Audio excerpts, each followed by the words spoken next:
Welcome to episode 4 of Bedlam Hall, the Malbanes. So let's jump right into meeting our awesome players. They're the stars of the show. They're always above. They're always on top because that's where they belong. And let's start off with Philip. How are you doing today, buddy? I am doing great. I'm ready to be horrified and to do my own horrifying. Excellent. That's what I want to hear. But it's a horrification is a two-way street, as they say. Exactly. Nobody says that, but that's a famous expression. Ish. Yeah. All right, cool. Jason, how are you doing? I'm alive. I exist. Oh, wow. The bar is low. Unfortunately, I mean it's not the alternative that I'm sure people would prefer, but especially Miss Croft. Oh my goodness. So yes, everything's gonna be fine. Nobody's gonna get stabbed today. Probably. I was going to say, have we gotten an episode where someone has not been stabbed? Oh. What if the inspector wasn't stabbed? That's true. He wasn't stabbed. I can't. The first episode didn't have anyone getting stabbed, from what I remember. Or was that the one that ended with hide and seek? That we have to puzzle this out is telling. Yeah. No, the first episode didn't have a stabbing, but both of the last two episodes did, courtesy of me. You're a freaking penknife. Oh my goodness. The penknife of doom. Awesome. All right. And last but not least, we have Steve. Hello. Ready to be, well, bad to someone. Ready to take and give the sass. We had an umbrella sale last time with all this shade. And potentially steal more things from the manor house. Then potential to steal more things. Exactly. Good call. Awesome. All right. Let's actually, you know what? Because I always forget, let's do the intro movie real quick, and then let's do the thing. Let's jump in, shall we? All right. Be right back.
All right, cool. So yes, there we go. I finally got the intro movie out of the way. It's there. It's part of the show. All is good and wonderful in the world. And yeah, so let's do this. So I'll say probably a month has passed since last we met the staff. Let's let time fly a bit. Important questions need answered. Has everyone shown up at the manor that belongs there? Has everyone shown up? Are the children missing present? Are the animal household members returned? We are going to meet Petunia. Yeah. Don't know where Adam is. It's a mystery to this day. Not the first missing person from Malbane Manor, to be sure. Probably not the last. And Scarlet has not yet joined the fray, as it were. So there's Has the that. family been asking about Adam at all? They are too busy with like other things that to be true, they basically shuffled the kids onto you whenever possible, you the staff. So it's like maybe it's kind of like business as usual. They almost, you can tell like several of the non-parents also see it as kind of like a mini kidcation, you know. One less rabble rouser in the house. But yeah, there we are. So let's see. So yeah, so time has passed. And I think we're getting to at least early spring right now. I'll have to check my dates on this one. I'll have to make a note of that. But yeah, Not we're that it getting makes much difference in the weather. exactly. Yeah, exactly. It's pretty much cold to cool and wet and foggy. Period. You just get more water depending on what time of the year. But yes. So yeah, things are progressing, with the seasons. You guys have actually seen the gardener here and there. He actually stood for an entire 24 hours without moving, like maybe 50 yards out in front of the manor with a rake in his hand. Didn't move. You checked. You could have used him as a literal sundial, like carved out the grass If there around was him. sun. Was it? If there was sun. If there was sun, exactly. But yeah, you've seen him a bit more. Otherwise, he is doing stuff. We're not sure what that is because you haven't seen any difference. It's like this is exactly the same landscaping as before he was, quite more obviously working. Yeah, you haven't had any real visitors lately. Strange. Ms. Croft is getting kind of shameful looks when she goes into town and they do the thing. Has anyone ever done this to you in real life? The shame. No. Shame. That's an old person thing. That's a real old person thing. Shame. I had that done to me more than once as a child. I'm old. Shame. Yeah, no, there was no bell involved. It was the finger. I don't know what this means. I don't know what this means. Are we whittling a stick? I'm not sure. I don't know what we're doing, but that's shame. So yes, they do that to you. They kind of giving looks. Yeah, but otherwise things are normal. We're actually going to jump into a scene in media res, as the professionals call it. There, we find ourselves, all of you, with the entire family in the conservatory. Yes, the only person not there is Lord Malbane himself. The rest of the family is there. And I guess no Adam. Oh yeah, well, we've already established that we're not sure where he is. We don't know. But as you know, people are showing off their musical skills, and some of those skills absolutely are in the woodwind section. There's an oboe or a clarinet mixed in there, and it is terrifying. It's like, I want you to imagine like actually well done music. It's like a virtuoso on the piano. Like it's probably Damien's on the piano, I'll say, or Bart. Yeah, actually Bart will be on the piano. He'd have been like the first kid, so he was like the classically trained one. This almost virtuoso, and then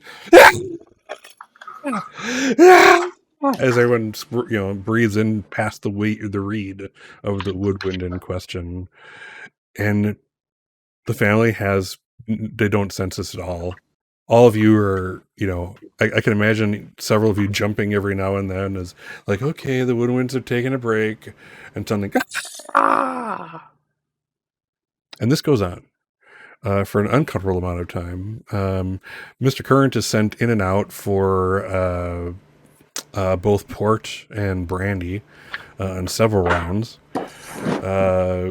Mr. Reynolds is kept with like keeping the children busy when they're not actively playing. Ms. Croft is kind of just there. Every now and then a cigarette is lit by Miss Croft or something to that effect. But they, for whatever reason, they wanted the entire staff available to them for this. But they, as usual, they don't need a reason. They're paying you good crappy wages. Eat service as well, in addition to trying to manage the children.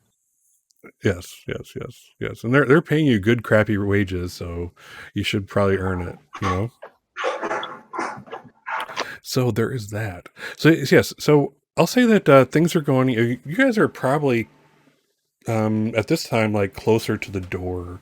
The kids are actually actively playing kind of badly. They're all string instrument people.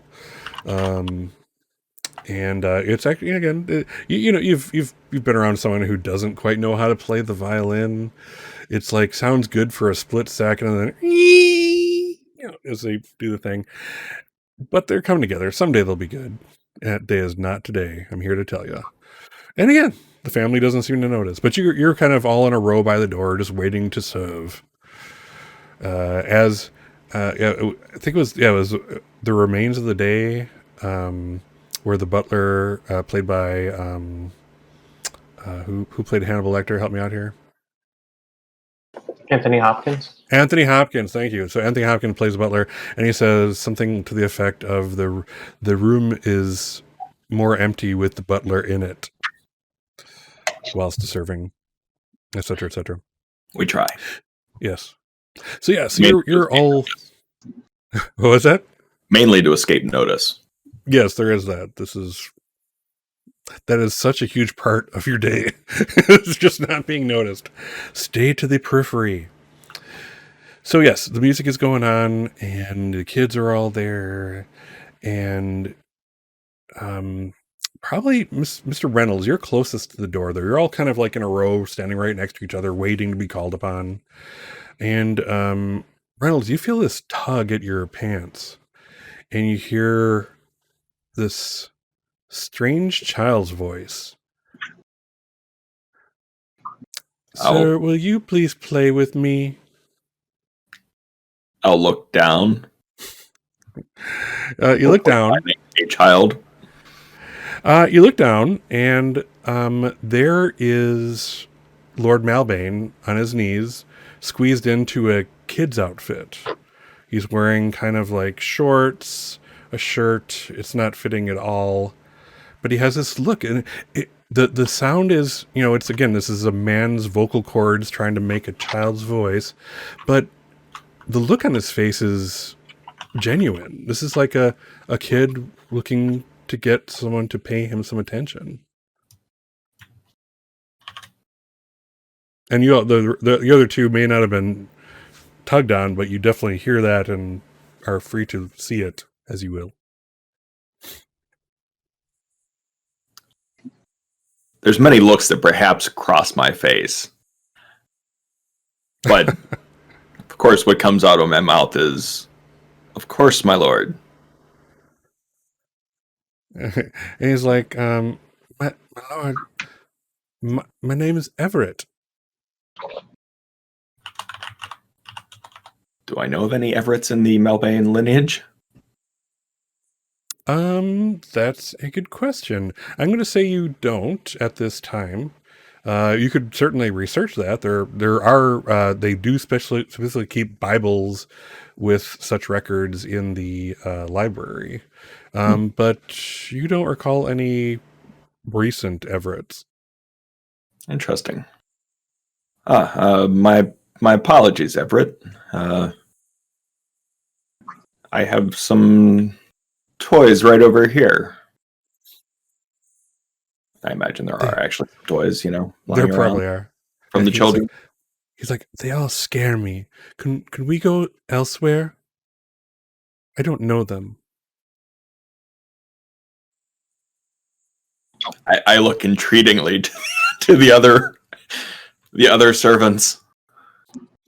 I am going to express, just for a split second, the tiniest smirk. I'm sure that a drive would be most welcome, Everett. Yes? Get outside, have some fresh air, be away from all these strangers. A witch? Nobody, and by the way, none of the family are even turning from the performance. They all have their backs to you, oblivious to this entire situation. This could have been drive? scripted better. It's been scripted. A drive? Drive what into what? Well, I have my drive. cup. I have my cup and pee, and he has a literal cup with the pee, like the little thing attached to it, and he swings it up and it comes in. Everett, do you know what a motor car is? Is that something French? Um, I know the French. Yes, the French. Well, the French have carriages. You know carriages, right, Everett? Carriage? Mm-hmm. And it doesn't need horses. No. No Would you like such to thing see? exists. Yeah, would you like to see? Yes. Okay. Well, let's go then. Yeah. And as we proceed to go, Reynolds is going to fall back. Classic. I don't think that Miss Croft would miss that Reynolds was trying to fall back and not come along. What's Croft going to do about that?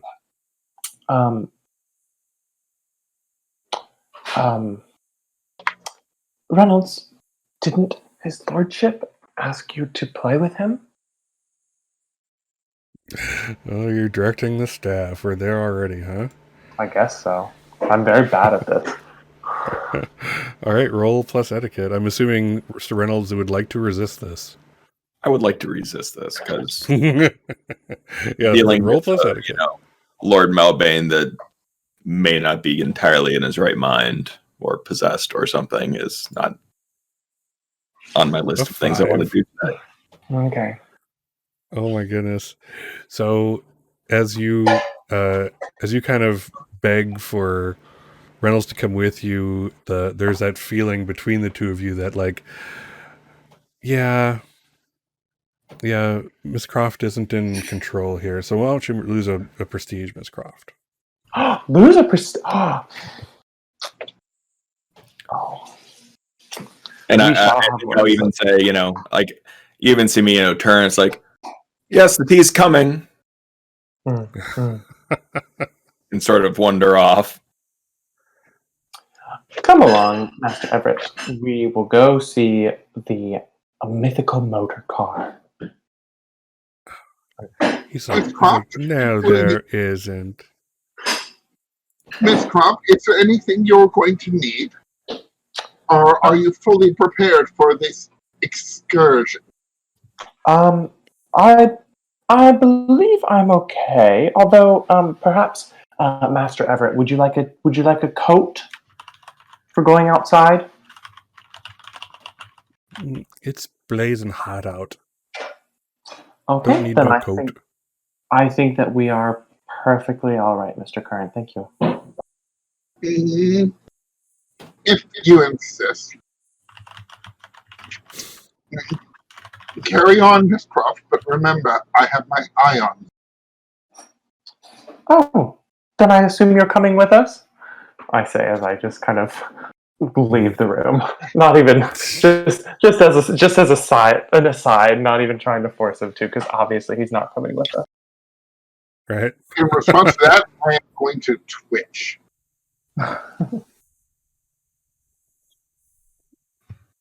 And I think as I come back, I sort of say as an aside to Mr. Curran, I'm like, well, that's new.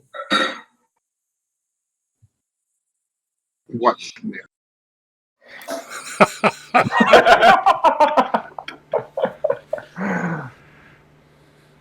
Carry on then. Funny. And then it's about then suddenly. I'm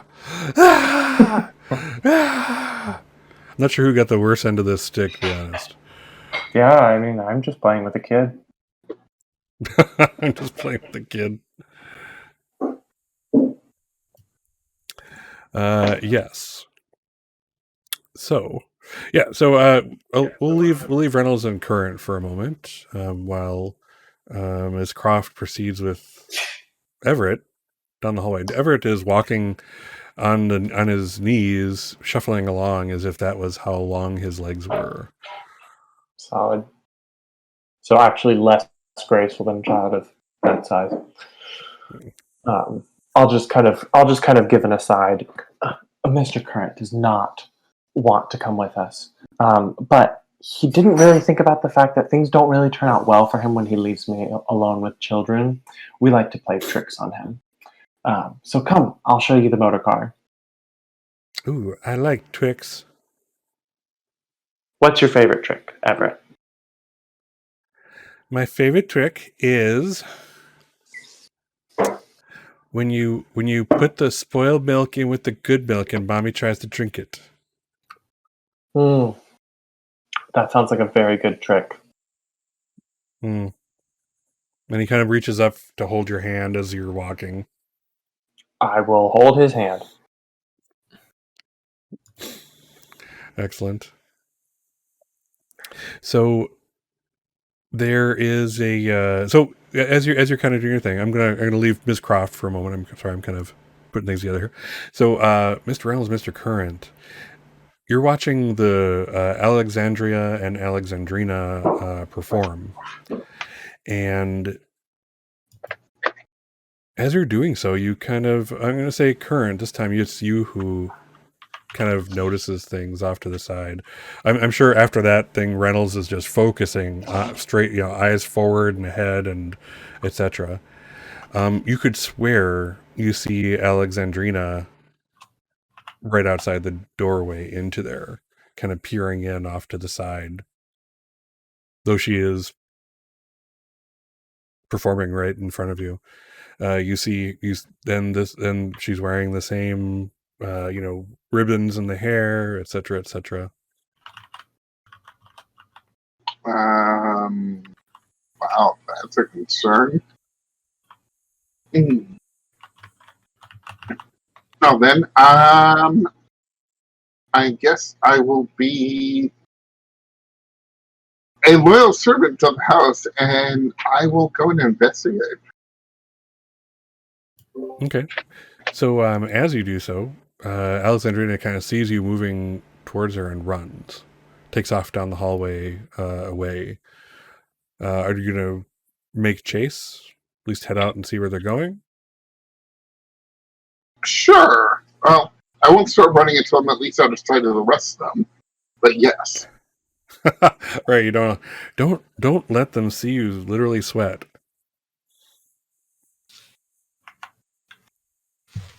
But yeah, no, this sounds like a great idea. It does sound like a great idea. So so you run down the hallway, you're following, and she's going in at a good clip. As you kind of round a corner, you see, like, again, it's kind of like one of the things that Reynolds saw, which you weren't there to see, but now you've seen it. It's kind of like one of those, like the walls have like the wooden panels, if you will, the thick lacquered wooden panels, and there's like squares in them, and you see this. By the time you round the corner, she's opened one of these squares and is already inside, and is shutting the door behind, and you can hear running from within. What do you do? Well, I'm going to find the mechanism to open this secret passage, obviously. If I don't already know about it. Do you have the move? Which move? I believe there's a butler move where you know secret passages and stuff like that. Oh, I don't think I have that one. It's not built in?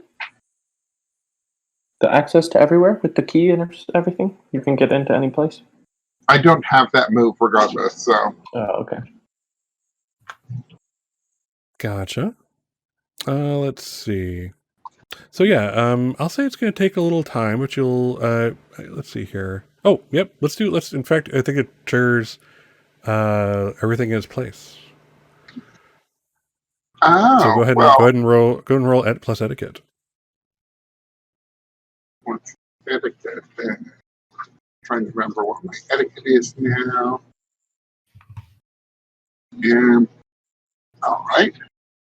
And that is a +1, but I get to roll with something extra. Cool.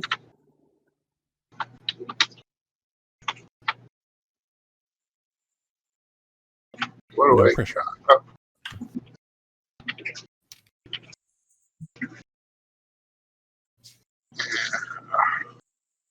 Yeah, my mouse is acting up. You got this. And 9. 6, 7, 8 +1. Yep, 9 after my +1. So, all right. All right. So let's see. Yeah. So with per success, ask 1. So that I'm assuming you're going to go. Is there another exit in this room? And then if that is your question, Yeah. you can probably find this. Yep. Cool. So you kind of take a second to look around, and you notice that there's like, you kind of take a look, and it's not that Reynolds has been, really great with the, polishing the wood in the various hallways. It looks like it's one of those things where it's like, a bunch of hands have touched this one spot over the years, so it's a little more shiny type of thing. And as you kind of put some pressure on it, you kind of feel the mechanism give way, and the door opens to you. You have to duck to get in. Okay. It's like,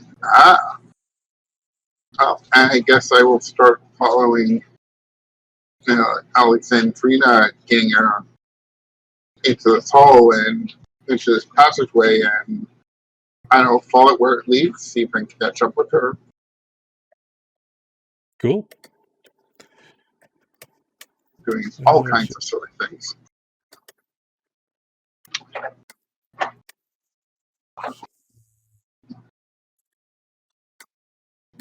This one.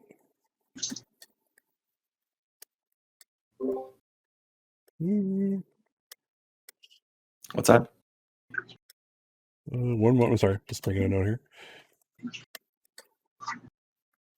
Cool. All right. So yes, we'll hold you there, and let's go back to Mr. Reynolds. You are the only one left serving. So in the short time that Croft and Current have left the room, already you've filled a couple port glasses as people are doing their thing. And it's not too long that you notice that Alexander and Alexandrina are looking upset, even as they finish their performance. They put down their violins and immediately start to, kind of exit the room.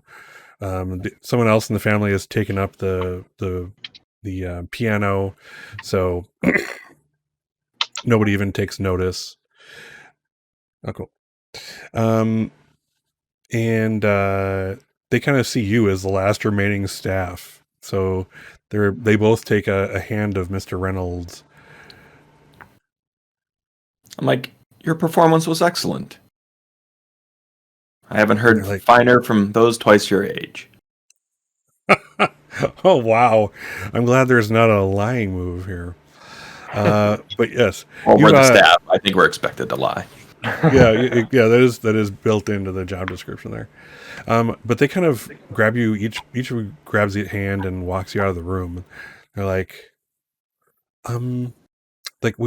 Alexander is already like, oh, we know our performance was excellent. And Alexandrina is very much, did you see me before? I was watching your performance avidly, in addition to my duties.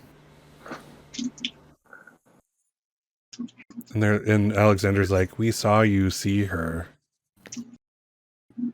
Oh, I don't think he did, but he's like, is They don't care. that where Mr. Curran went? They're Malbanes. Like, maybe. Like, we have to go find her. Something's wrong. oh, okay. So a game of hide and seek, right? No more of that. So I will look and see if I can, as we're wandering the halls, if I can tell where Mr. Curran went. Sure. Maybe if there's anything amiss or Sure. out of place. Excellent. Yeah. Go ahead and roll plus etiquette for everything in its place.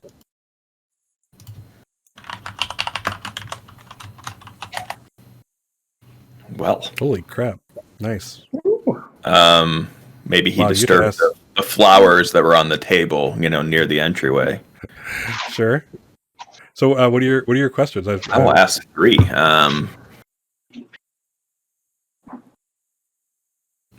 We'll say who has been in here last. That would be a good confirmation. Right, that was definitely Mr. Curran. Okay. Is there another exit in this room? Yes, there is. And it's probably due to your excellent wood polishing skills that you kind of notice a spot on the wall that is a little brighter than the others. It's better wood right there. It's easy to hold and polish. Has there been a trouble in this room? There has been a trouble in this room. In this very hallway that you're going through.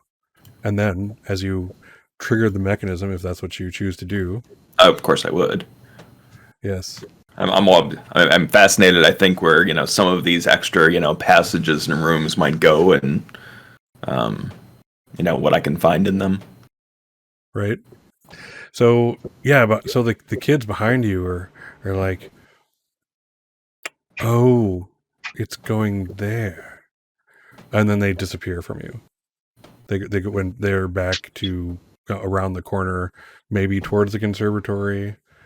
Now it's depending on what's your goal here. What are you looking for? Well, they did not say to come with them, so I'm curious as to where this passageway goes. This new and interesting hallway. Excellent. So, Mr. Curran, you're cruising down this passageway. It's rather dark. There are some spots where there's like enough crack in the wall to get in some light from the room. But it's like you hear it's kind of weird. You're kind of going mostly by like touch, like putting your hands out. You can kind of see the dimness, that kind of little bit of structure in front of you. You put your hand out and guide yourself forward. And it's as you're doing so that you realize that you hear footsteps both in front of you and behind you. There's no avoiding what's going on here. What do you do, Current?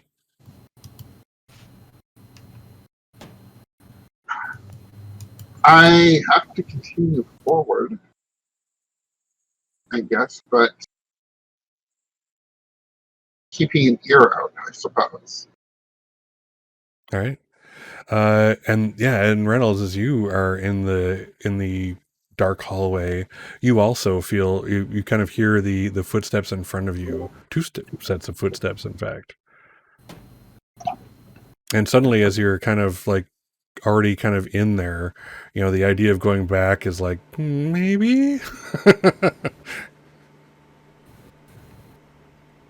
Where's the sense of adventure if you go back, though?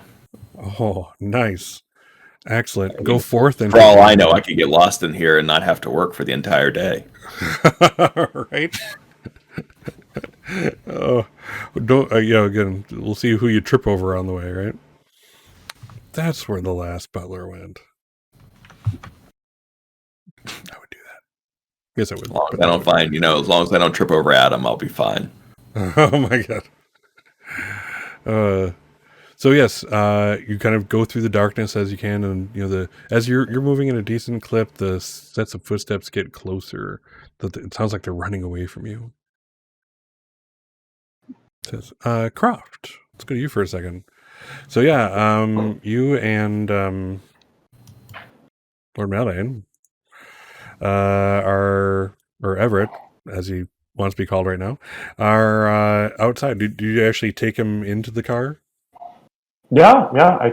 I take him to the car to see the car.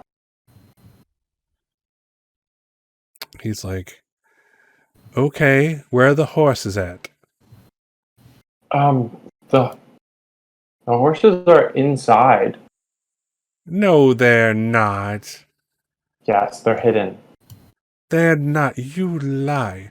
You're a liar. But at least I'm a good liar. Here, listen, and I'll start up the car. You're like,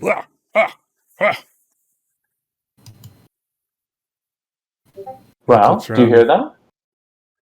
I hear something. Mm-hmm. You kind of Here. like, Sit here, and I'll point to the seat next to me. oh my god. Yeah, he gets into it. Nice. Okay, now don't move. Make sure you stay sitting right there, and I'll start backing the car out of the. Okay. Yeah, so he'll sit there like with his hands gripping whatever cushions or door that he can reach. And he's just looking around. It's like he's looking for those freaking horses to appear, to show themselves. It's amazing, isn't it? It's magical. Magical, I say. Are you a sorcerer? Are you a witch? No. I just found the magic carriage and figured out how to use it. I don't have any magic. I don't know if I believe you anymore. That's okay. You want to know something else? I don't believe that your name is actually Everett. Like, yes, it is. Oh, really? Well, if your name is Everett, when is your birth? What year were you born? Oh, you're going to you want to trick me? This doesn't seem like it should be a hard question. Fine. I'm Everett Malbane. I was born in the year of the Lord, 1627. Very good. Thank you. I guess you really are Everett, Master Everett. Cool. With that, we're going to cut briefly to this dark freaking hallway that never seems to end. I'm going to say that Current, you've kind of slowed up enough. You've started to hit some twists and turns, and Reynolds, you're catching up. You don't realize maybe that they're you in there, but those footsteps are getting closer from behind Current, and those other footsteps are getting closer in front of you, Reynolds. And I'm not saying anything because I'm actually looking for Alexandrina, or who they thought was Alexandrina. So, Current, you'll be the first to come out of the other side. And you actually find yourself, as you kind of like trigger the mechanism, which you heard get triggered just seconds before you got there. It's like on the wall, it's like a little lever. You can hear the click of like a little, like one of those, like a curved, mechanism come out of the lock, holding it back, or the little crossbar, if you will. And the door opens, and it looks like you're coming out of one of the it's basically one from behind one of the cupboard areas of the kitchen. basically pushing out the cupboard. Mm.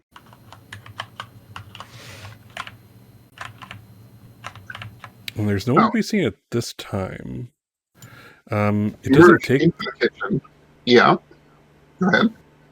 Oh, yeah, I'm just saying it doesn't take long, Reynolds, and you see light at the literal end of the tunnel, and a man's side silhouette at the end in the light coming in.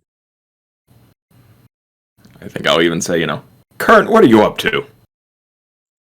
Good Lord, man, what are you doing in the cabinet? Following you at the request of the young master and mistress, the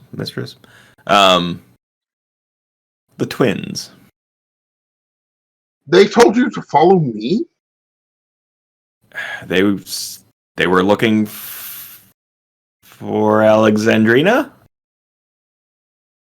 Have you seen anyone fitting that description? Certainly not around here. Like, what are you doing in the cabinet? It does not behoove one of your station. Like, nor does you running off in the middle of your duties. Ooh, damn, throwing it down.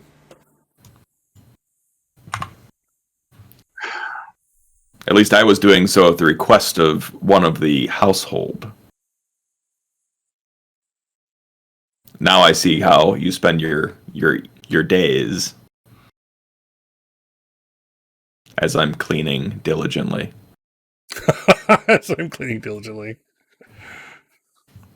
Obviously not very diligent if you knew nothing about this. Or this cabinet. It must be filthy in there. Like, I do a mental calculation of like, maybe I am supposed to be cleaning these passageways. Do enough people come through these where it's important? I don't know. And I even say, I think I'm like, touche.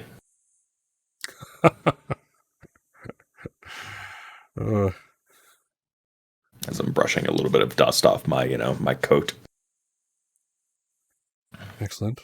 And I look out at, the kitchen and be like,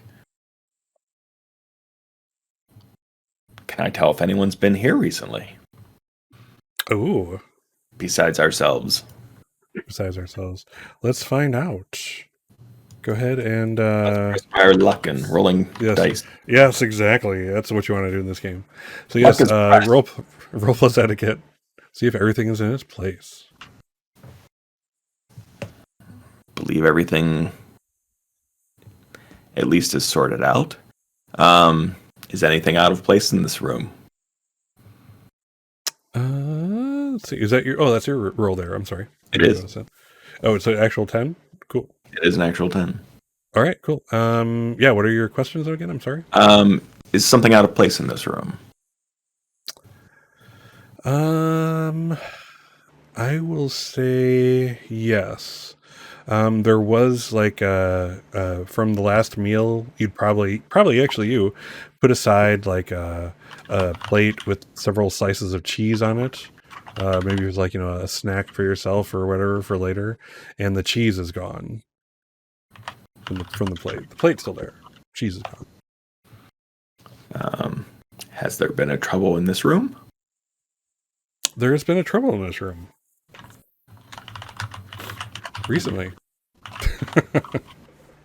And then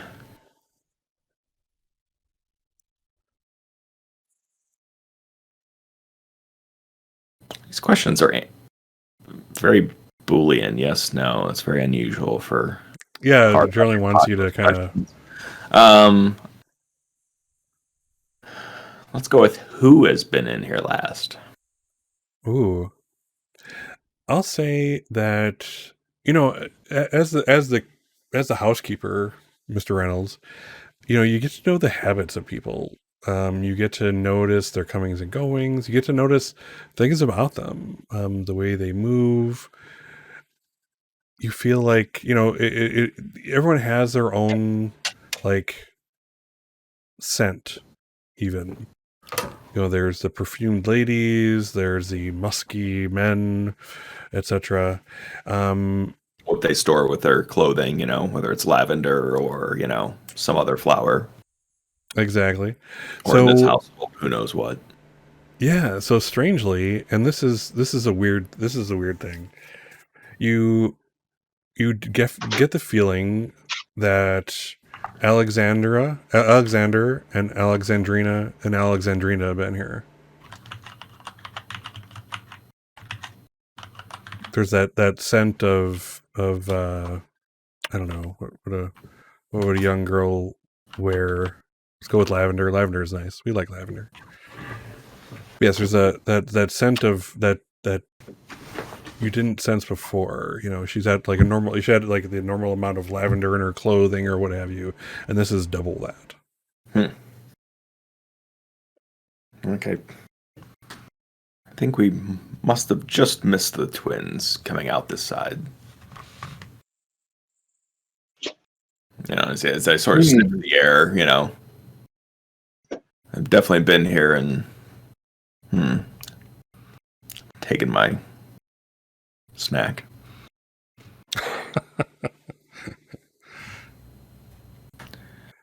Well, as I continue brushing off, the dust, I'm like,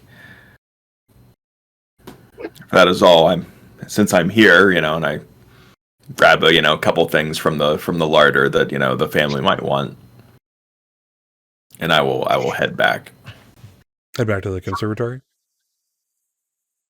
Through the passage? No. What's Current doing? Only because it's easier if I'm carrying things not to go. Quite. I'm just kind of shaking my head at Reynolds.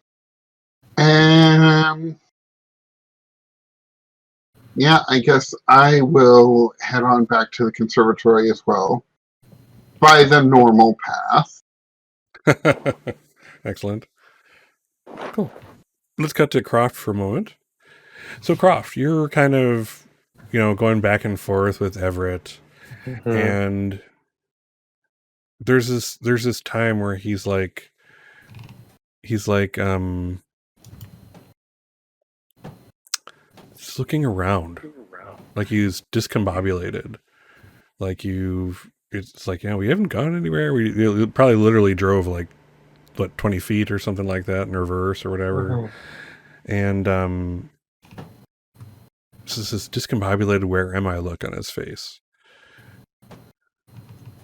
And he looks over to you. Oh, go ahead. Yes. No, go ahead. Please continue. Well, I just would like to be reflecting on the situation using my outsider's perspective. Ooh, what does that mean? It's one of my special skills. When you stop a moment to reflect on the situation, roll plus composure. On a full success, the master of the house will provide a true, clear answer. On a partial success, the master of the house will provide a true but cryptic answer. Ooh. Let's see. So as I'm watching him react to things, I'm kind of reflecting on this person who said that he's from the 17th century. All right. All right, so let's see. Let's go to outsider's perspective, because I think this is the first time you've used this one, I think, right? I feel like I used it once in the first session. You did use it once. Gotcha. All right, let's see. Go ahead and roll plus composure. Let's see what happens. Okay. I want to know as much as anyone. My luck has not been going well tonight. So it has not. Okay. Well, is that an actual 5? That's that's a 5, including my bonus plus 1. Including bonus. Sure. Gotcha. That's all right. So as you're kind of, taking that moment to kind of look around, take stock of the situation and see what's going on, Everett turns to you like, where the blazes am I? And this is another voice. This is not Malbane's voice as you know him. This is a smoother, suaver voice. Where the devil am I? You're at Malbane Manor. He looks around.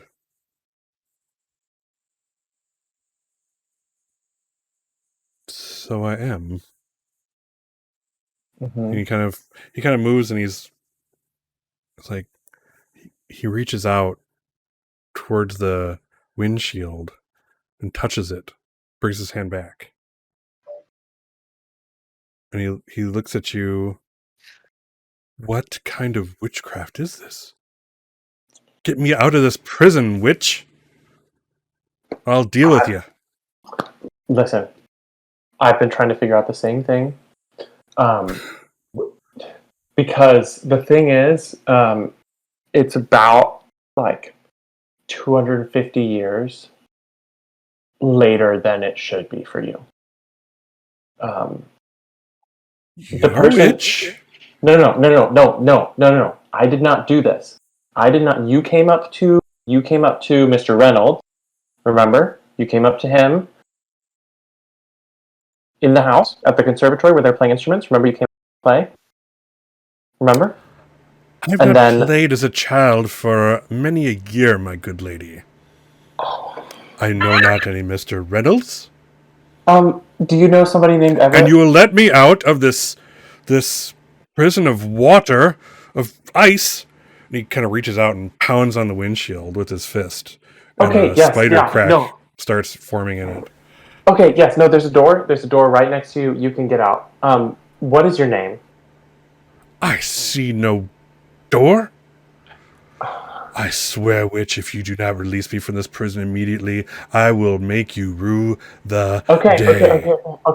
Okay. So I'll get out and I'll run around the front and I'll open his door and kind of stand aside with the door between me and him. You see him kind of reach as he gets up. He reaches towards his waist. His right hand goes down and finds nothing. And he looks down at himself in these child's clothes. And I have been bewitched. I'll deal with you in a moment, woman. And with that, he goes towards the manor house. And lets himself in. Oh. And we'll cut it there for the moment, Ms. Croft. Put a pin in that. Oh. Okay. Cool. Meanwhile, so there are let's see here. If it affects anything that is going to happen, I would immediately scream. You immediately scream? Not try to be it's like, Mr. Reynolds. So, all right, I'll let you hear the screams of the woodwinds. They continue. God, those Malbanes love their wind-winds. I don't get it. And then you hear the unmistakable voice of Croft echoing through the hallways. What do you do?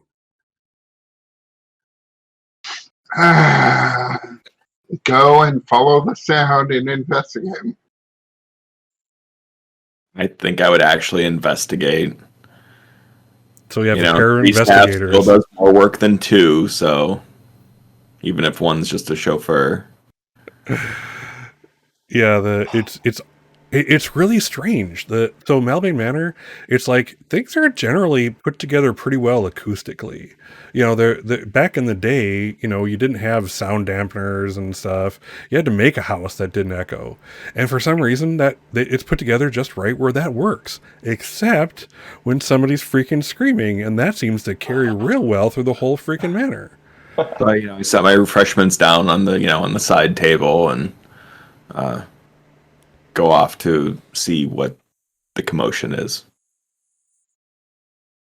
before it disturbs, the Malbanes. Excellent. So yeah, he will Yeah, as you guys are basically cruising out, the Malbanes pay you no attention. You saw like as out of the corner of your eye as you're out of the room, you saw one of the Malbanes, probably Delilah, put up her hand, and they do this, like it's the empty hand that's just perfectly sized for a wine glass to be slipped straight into it, and you catch that out of the corner of your eye as you're literally out the door. And we have a pair of investigators on the way. So yeah, by the time Reynolds and Current are making good speed, it's generally a good idea to stop problems before they get horrible. So good speed is warranted. By the time they get to the front area, there's Mortimer Malbane is ripped out of a lot of those child's clothes and is on the wall trying to pry off one of the rapiers that's there. It's in its scabbard, and it's almost loose, but he's furiously going at it. That thing is coming off in a second. What do you all do? Good sir, is the house under attack? What is going on here, Miss Croft?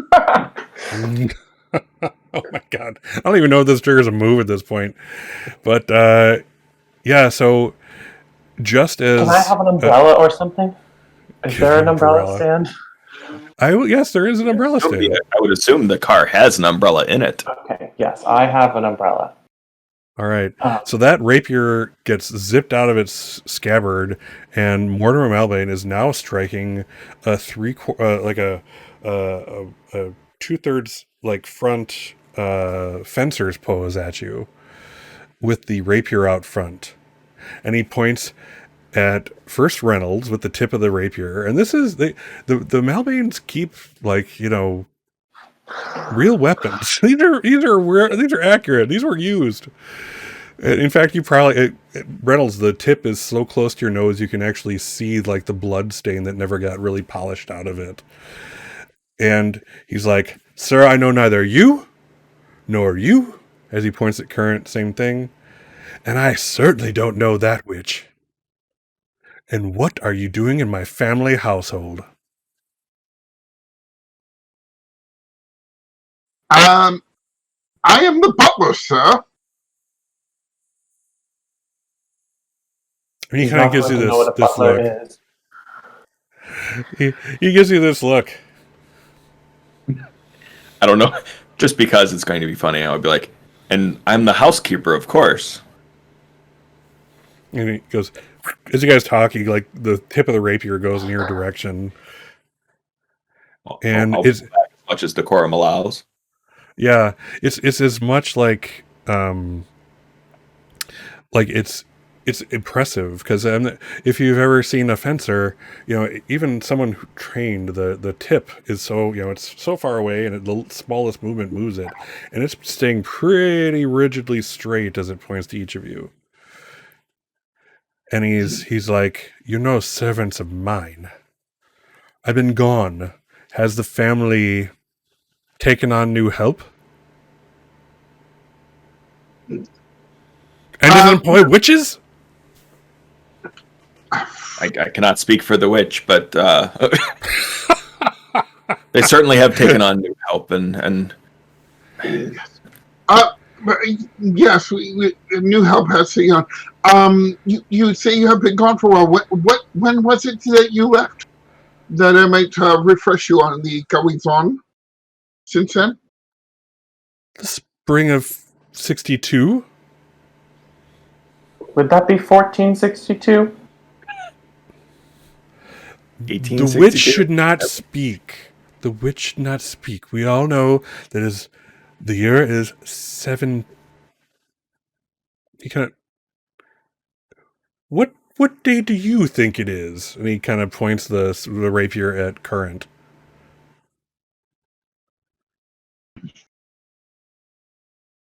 What year is it, my good man?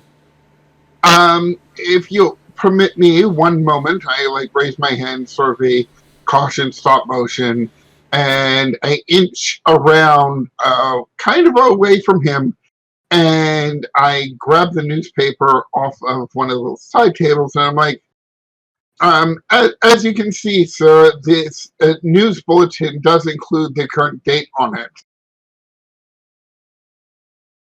And And hold that out at arm's length. Yeah, it occurs to me also that you it seems you keep wanting to get your hand stabbed, but good job moving back. So yeah, he kind of lowers the rapier long enough to kind of peer. It's like, what wild bewitchment has occurred here? I'm gone for a year. It is not 19 blah. It is, of course, the 18th century, not the 20th century, though that is fine print, I must say, on that paper. And the rapier goes back up. He's like, I need some answers. Who will give them to me that is not a witch? You try to serve the family. Just a little bit. Perhaps you'd like to take a look at the portraits of the great Malbanes on the walls, and maybe we can figure this out together. So go ahead and let's see how you do. So yeah, you're trying to guide the direction. So go ahead and roll plus persuasion. See how we do in this one. He can at least What's pick that? himself out. Yes, guide their direction. Yep, plus persuasion. Luckily, I am so commanding that I can use my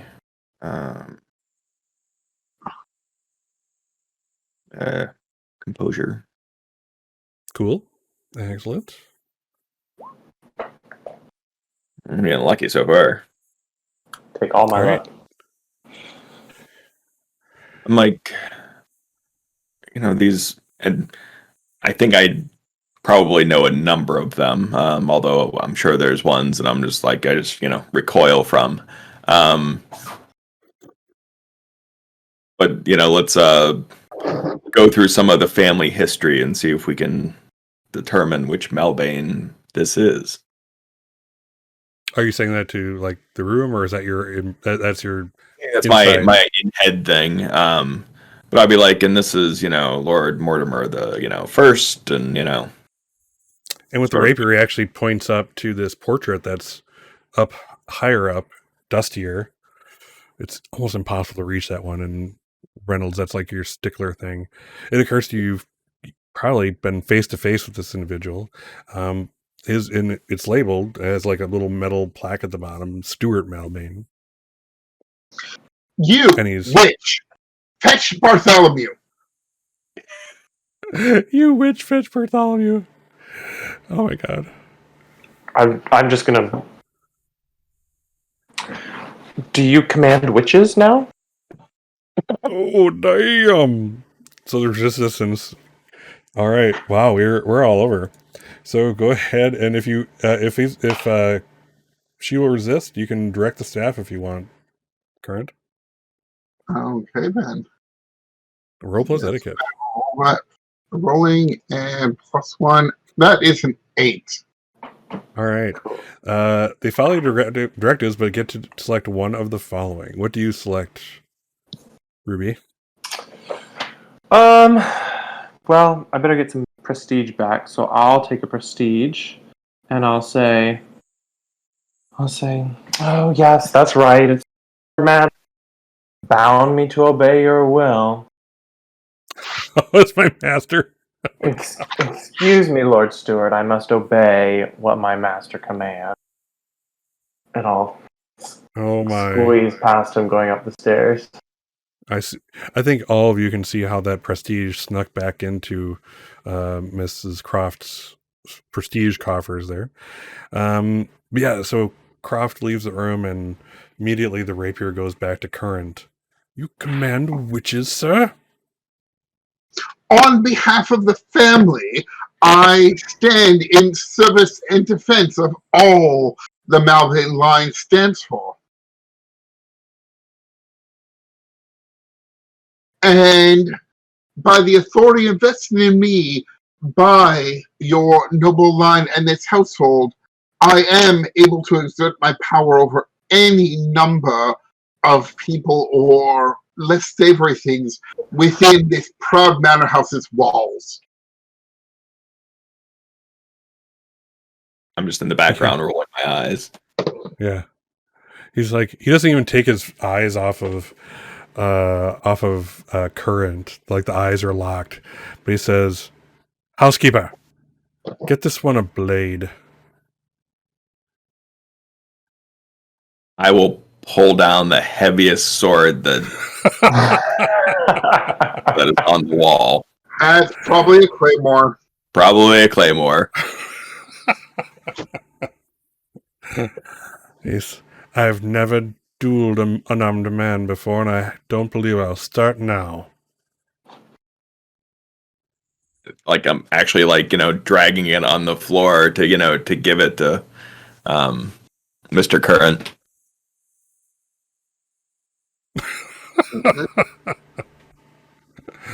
Well, heavy blade. No, I guess I pick up the sword. It's a two-hander. Grab it 2 hands, kind of shake it around a bit, get the balance of it, and I must compliment you once again, Lord Malbane. Truly, all the artifacts on which you adorn your wall are excellent specimens of their type. Nary have I held a blade with such balance. Truly, my thanks go to you for allowing me to touch this. His eyes remain in that steely, locked gaze. And he's just like, flattery. That'll get you a momentary reprieve, sir. And he kind of lowers the rapier to his side, the point down near the floor. And we'll cut to Croft. Croft, what are you doing? I am going to get Bartholomew as ordered. So yeah, you pop into the conservatory. It looks like they're taking a break from all instrument play. Everybody's kind of spent from their exertions. And they're gathered around the wine carafe. And it's like, you know, the glasses are all on this literal freaking silver platter, and it's like there's wine all over it because apparently these people can't even pour their own freaking glasses of wine without fucking it up because it's not their job. They probably have not poured their own glass of wine, for many years, if at all, in their entire lives. But yes, you get to them. Bartholomew is talking about something with Damien. Small talk, it seems. I will curtsy and say, Lord Bartholomew, Lord Damien, if it would please you, I would love to show you a relic of your noble family's past we have just discussed. They kind of look at each other like, Bartholomew, Damien's just kind of like bemused, like, okay. And Bartholomew actually looks at you. He's like, where did you find this relic? Forgive me, you'll have to ask Mr. Current. He sent me to get you.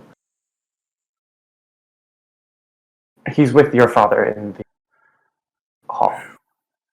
Yeah, Bartholomew looks at Damien, and Damien he's just amused as hell. He's just like, well, Bart, if father's calling, you should probably go. Wouldn't want your inheritance trickling down to the other heirs. He's like, amusing. Yeah. And with that, Lord Damien, he would like you to come too. Oh. Damien's like, of course he did. Come on, Bart. Do as the lady says. And he kind of guides his own big brother out the door. And they will follow you. When they get back, you come upon this scene that's now transpiring, where Stewart is kind of showing both Current and Reynolds the finer points of the blade in which he holds. Apparently, this is actually the one he recognizes as his own. And and notice the slight bend. Notice the bend. That's Spanish steel there. They don't make it like this anymore. No, they do not. And they see that the two sons walk in. Their father is sitting in mostly shredded child's clothes with a rapier in his hand, instructing Reynolds and Current in the finer points of fencing. And they kind of look to each other. They look to Croft, and they go. Bartholomew actually grabs Croft like by the shoulder, and kind of brings you close. And he says, "He isn't Nicodemus yet, is he?" No. "Who is he?" Stewart? "Oh no." And he kind of lets you go, and he and Damien look at each other and at the same time go, "Stewart the fencer. Stewart the duelist." and they kind of look at each other like, if they aren't so common as to be able to do the rock paper scissors thing, but you can see the unspoken words going between them that something similar is happening here. And eventually Bartholomew loses and concedes, eyes to the floor and then back over to Stewart. He's like, "My lord, welcome back to the manor house. It has been some time. You've been gone since spring, have you not?" And he looks over to Bartholomew. He's like, "Why, yes. Are you one of the staff members? A replacement?" He's like, "I'm a distant relative.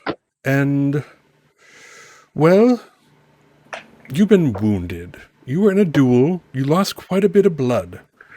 The 4th time this year, I'll have you notice. And your memory isn't what it used to be. Things are foggy, I'm sure. You've been experiencing some weird sensations and sights." And he kind of like off to the side. He's like, back to Croft. He's like, "He didn't call you a witch, did he?" Current too. Yes, and we'll have you know that the witches have been thrown out of England. They're sent back to Ireland where they belong. He's like, he kind of looks to Croft, then he looks to literally everyone else in turn. Rapier goes down. "Well, isn't that a relief? Well then, I will take my wine. Where's my woman?" It's like, kind of, the Bartholomew and Damien are kind of done. They're like, and Damien kind of goes away, and Bartholomew's like, "Current, be a good man and take care of this mess, won't you?" I think, does Current have the highest prestige right now? Oh yeah. Yeah, so it'll be Current. Actually, I think Current and Reynolds are tied. All right, I'll do Current anyway. Yeah, so Current. It is a butler's job for wine. All right. Take care of this mess, and he's like, when he becomes Nicodemus, don't let him go to the attic.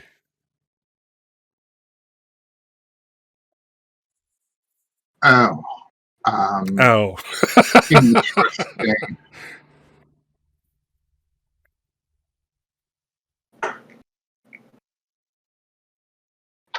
And with that, the three of you are left in the room with Stewart. He's like, wine, woman, now. Are you all deaf?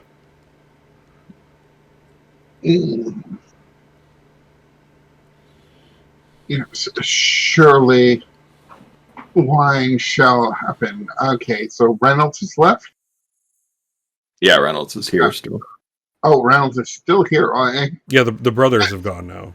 No, Ah. this is well and firmly in the hands of the staff now. Reynolds, be a good man and fetch some wine for our lord here. My hands are currently occupied as I am still holding the claymore. Yeah, that's right, Croft. You probably see that the claymore is strangely in Curran's hands. This doesn't make a lot of sense at the moment. Mm-mm. That can be safe to say. Like, do I have to do everything around here? And I'll go and get the wine. When I get the wine, I leave a bottle on the shelf that shouldn't be used. Preferably one of Lord Malbane's favorites. Oh my. And I will come back with, another bottle of wine. Excellent. So yeah, I'm going to assume it's just like it's already been decanted or whatever. Yeah, you get back and he's now kind of like you can see he's like feeling chills. It's like, doesn't explain all these silly clothing. He's kind of, some wine will help. I'm home. Who cares, right? He looks over. I would like to make an apology, milady, and he kind of gives a bow using like the rapier as like the flourish. I regret calling you a witch, since the witches are now all gone to Ireland, where they came from and belong. Thank you. You are far too gracious, my lord. Hopefully you will forgive my missteps. Of course. Very well. And it says, I've seen too many servants around where I've been. Won't you all join me in some wine? He says as soon as Reynolds gets back. If you insist, sir. I insist. You'll never meet another Malbane who will invite you for the same. Very well. Allow me to prepare for your graciousness, and I'll go and put this claymore back on the wall where it belongs. And he's like, put down that silly sword. I wasn't going to cut you. Of course not. But you notice he doesn't actually put down his own sword. That's remaining in his hand for now, at least. I will pour glasses of wine for everyone. And I'll ask, forgive me if this is a silly question. Are you the Lord Stuart Malbane? Ah, so you've heard of me. Yes, I've fought 27 duels. Taken only 4 cuts to my name. And he kind of points to parts on his body. 4 cuts to my name. The rest lie in their graves and wish they hadn't insulted the Malbane name. Or my person. I find your dedication to the family inspiring. Oh, it's just what a gentleman would do. I wouldn't know. And I'll take a little sip of the wine. Yeah, as you're served, he's like, well, it's one of the benefits of not being a gentleman, and he kind of notes to all of you, is not having to worry about family honor quite to the degree that a Malbane has to. A gentleman must defend his family's honor. Someone of your station. And he kind of does the dot without actually saying so much. But basically, yeah, you're lower class. So what honor do you have to defend? Is the inference here? All right, 30 minutes. A frequent slight against us. A frequent slight. So he's like, this wine is actually quite good. Is this from our stocks? Is this a 1714? I look as if I'm reading the label and sort of hold it out and I'm like, yes, I do believe you're right. And I put it, with the label facing, the other way. All right. Yeah, it's like a 1902. Like, excellent. You know that. I fought 3 duels that year. Only got stabbed once. And he's actually like pointing to and he kind of looks down and he sees her. It's one of the places where the child's clothing was ripped. He's like, I had a scar here. Your constitution is legendary. And he's like, that is what the ladies say. No. That was a joke back then, I'm sure. Shouldn't you retrieve his woman, Master Current? Not Master Current, Mr. Current. Oh my God. I don't even know what's happening next. But that is not my place. Well, today it is. And I sort of, lean in and I'm like, remember I heeded your call for aid earlier. Oh, damn! It's a payback. But it would not be proper for one such as myself to intrude into the dwellings of the lady folk of the family. That is something that falls under the purview of the housekeeper. Out of character, I'm cashing in my direct the staff that you have to obey. Oh my God. I'm sure you can find someone. I'm sure you can find his lady.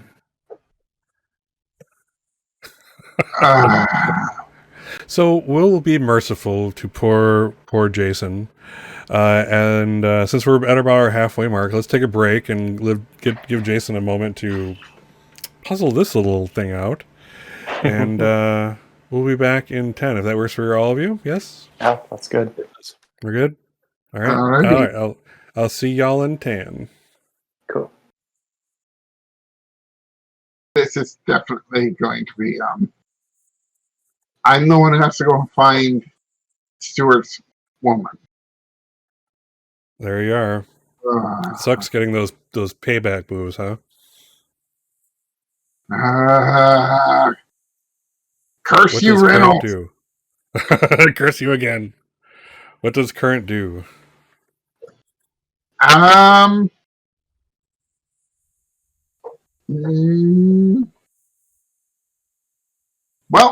you know what? Might as well do the logical thing. I'm going to go and find Delilah. Okay. Yeah, so you find the room very much similar to the way it was before. With the trays with the wine spilled all over them because they can't properly serve themselves. There's a literal full scone lying on the ground. It is a tragedy. A tragedy, I say. Oh, yes. But before I go into the conservatory, I'll be sure to bring a glass of wine with me. Oh, excellent. All right, Jedra, you find that scene. We were supposed to get one when we were out. All right, what do you do with that glass of wine when you get back in? Who was it who wanted the wine? I believe it was Delilah. It was Delilah. All right. Come in and my lady, here is the wine you had asked for. And go ahead. No, yeah, her hand was still literally in that position this whole time. She refused to give it up, and finally, it's perfectly set into her hand, just as she'd wanted before. A little pep in your step, current.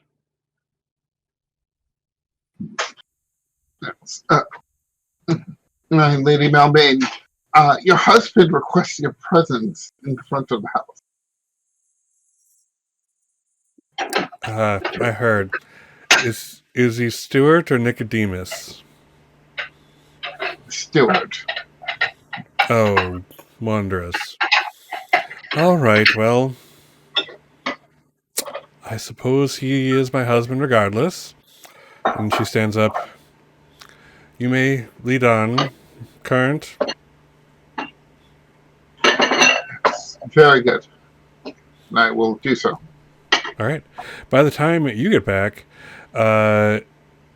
Stuart is now slightly tipsy on wine. That bottle's gone. It is tapped. And right now he's kind of for the audience of Reynolds and Croft. Ooh, that sounds like a good company name, Reynolds and Croft. Croft and Reynolds. He's performing like duels from his past, and then I fainted and riposted, and I stabbed him straight through the heart. And he's like, I felt the give of the muscle and tissue, then nothing but spine. Man had one after all. And he looks around to see Current coming in with Delilah. And who is this fair maiden?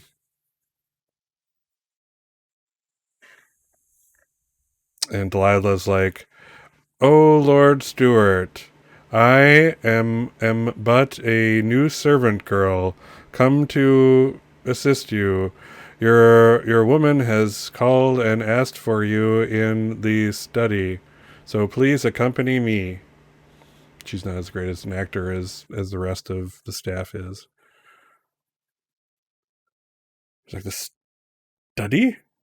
Do we actually? No, actually, I have to look. Do we have a study? I think we have a study. Let's Not take a quick defined, look. but I assume it's there. Oh, sure. Is there a better room for that? Let's see. I don't see a study in our list of rooms. We have the putrid parlor. The parlor is usually the home of the lady folk. All right. Let's call it let's go for the library. I think that's the next best thing. The library it is. And she kind of gives the eye to Current for fetching her. It's like, and she kind of as she's like going by leading Stuart along, she kind of whispers to Current as she goes by, "This will be docked in your pay, not doing your duties, bringing lady of the house to do your work." I'm merely following the orders of the man of the house. Yeah, she doesn't hear you. You know those blue bloods and their selective hearing. That's how that works. So yeah, what are the rest of you doing? Are you going with? You staying here? What's your plan? I think the members of the household have been left for so long. I'm probably due to clean up something by this point. I'm sure and you'll I need come to to return the car to the garage. I've left it. Oh, certainly, yes. So when Reynolds does return, I'm sure he will find a out of place scone on the floor, a tragedy, a travesty of bakery abuse. It would literally remain there forever if a servant doesn't come in this room and do something about it. Because they probably saw it on the floor and figured out it was so difficult to pick up that they just left it. It's not their job. They pay people for this kind of thing. They're not qualified. I spend, the next period of time trying to tidy up the debacle that's been left. Yes. Yeah. I'll say, it's probably, I suppose it's doing your actual job. It's not going above, so we're not going to trigger that move. But yeah, they're kind of letting you weave in between them to kind of straighten up and make things the way they are when the staff is available, that kind of thing. Damien kind of gives you a kind of sly grin and puts a glass that he was drinking from on your tray as you come by.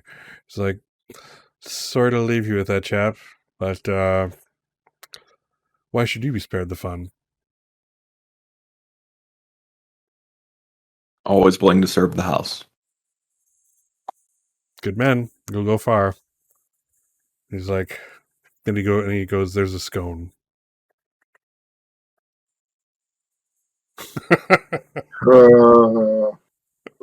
Damn scone.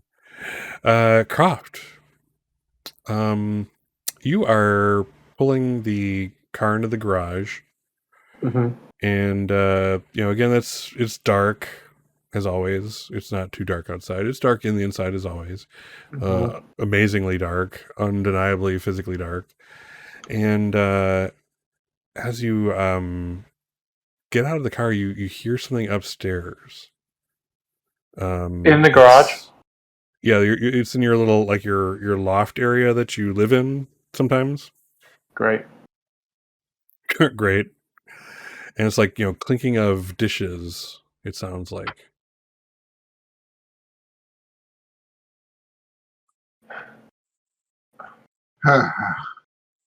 What do you do, Croft? Well, I suppose I will go look.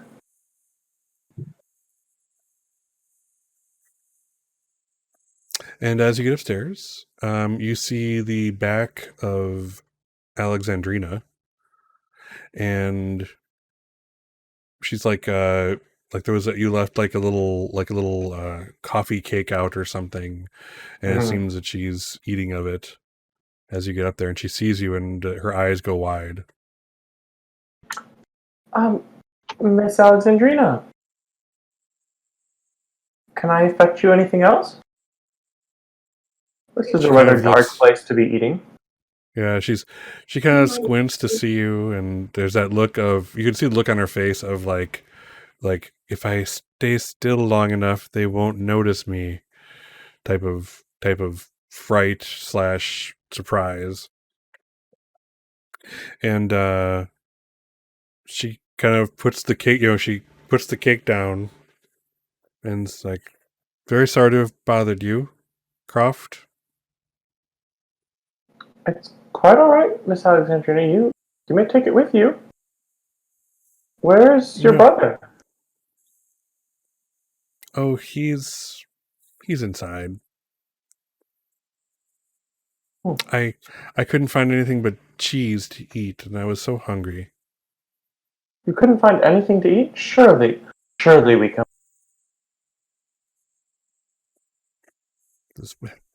I don't want to eat any more of your cake. I'm so sorry. Please forgive me.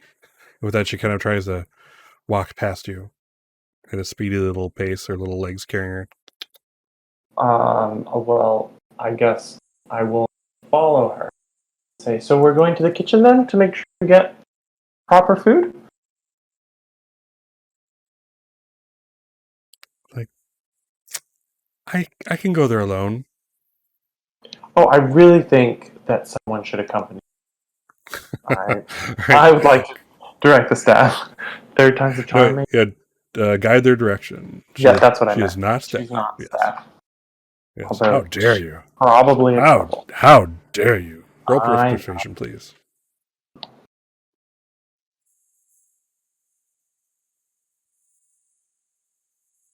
Oh, wow. Yes. That's you. With a not miss. Fantastic. All right. They consider your suggestion, but will follow it under certain circumstances or certain conditions as selected by the master of the house. That's me. Let's see here. I'll say they're like she kind of looks at you and she says, "You can't tell anyone I was here. Do you understand, Ms. Croft?" Of course. Very well, then. Let's go. What happens in the garage stays. She kind of nods in agreement. She's like, the rest of the family is still in the conservatory? Well, I believe that... Oh, is she? No, she's not. She's Bartholomew's kid, right? Yeah. I believe that your grandparents, but everyone else, conservatory. Okay. She'll kind of consider, if we can go into the kitchen and not near the conservatory, that would be fine. Okay. I'll peek first. I'll keep a lookout for it. I'm trying to make it rather like a game, which is pretty much the only way that Croft knows how to. Oops. You're cutting out there a little bit. I'm not sure if anyone else hears it. I'm sure, like, turning away from the mic or something. Okay. Can you hear me better now? Yeah. Okay, cool. I'll make sure to hold it up to my mouth when I'm talking. You don't have to, Yeah. you don't have to always do that. No, just when I'm talking. I'll just tell her. Yeah, I'll peek through the door first to make sure there's no one there, and then we can sneak through to the kitchen. Kind of trying to make it a little bit like a game, which is the only way that Croft really knows how to deal with.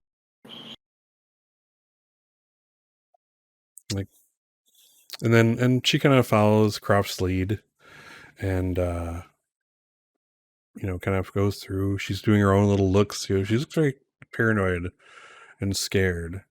But after you make it to the kitchen, she's like, "What shall we eat?" Well, let's see if anything came up from. And I'll go open the dumbwaiter. Looks like I'm gonna say there's like soup in there. It's like as if it's like the first course of a meal that's to come. So it's in one of those big silver bowls with the turnaround cover on it. Would you like there's some like soup? a ladle in there. She's like, I would. Okay, perfect. Here, get this out and you can have some soup. So I will grab out the pot and put it on the table and start ladling into a clean bowl. Bye. Okay. So yeah, she kind of watches you as you're doing it, and she's looking around. She's very paranoid, and it says you're kind of ladling it out. You got to put it in front of her on the table. I'll say that's when what do you call it? Stuart comes in. The door bursts open, and this now quite decently drunk man, probably another bottle of wine he found from the nearby, or brandy from the nearby smoking room. Turn that over, and he still has the sword in his hand at this point. And he's like, I'll get between him and Alexandrina as quickly as I can to try to block her from sight. Oh, she's not there. What? Yeah, you're the only two in the room. You and Stuart are the only two there.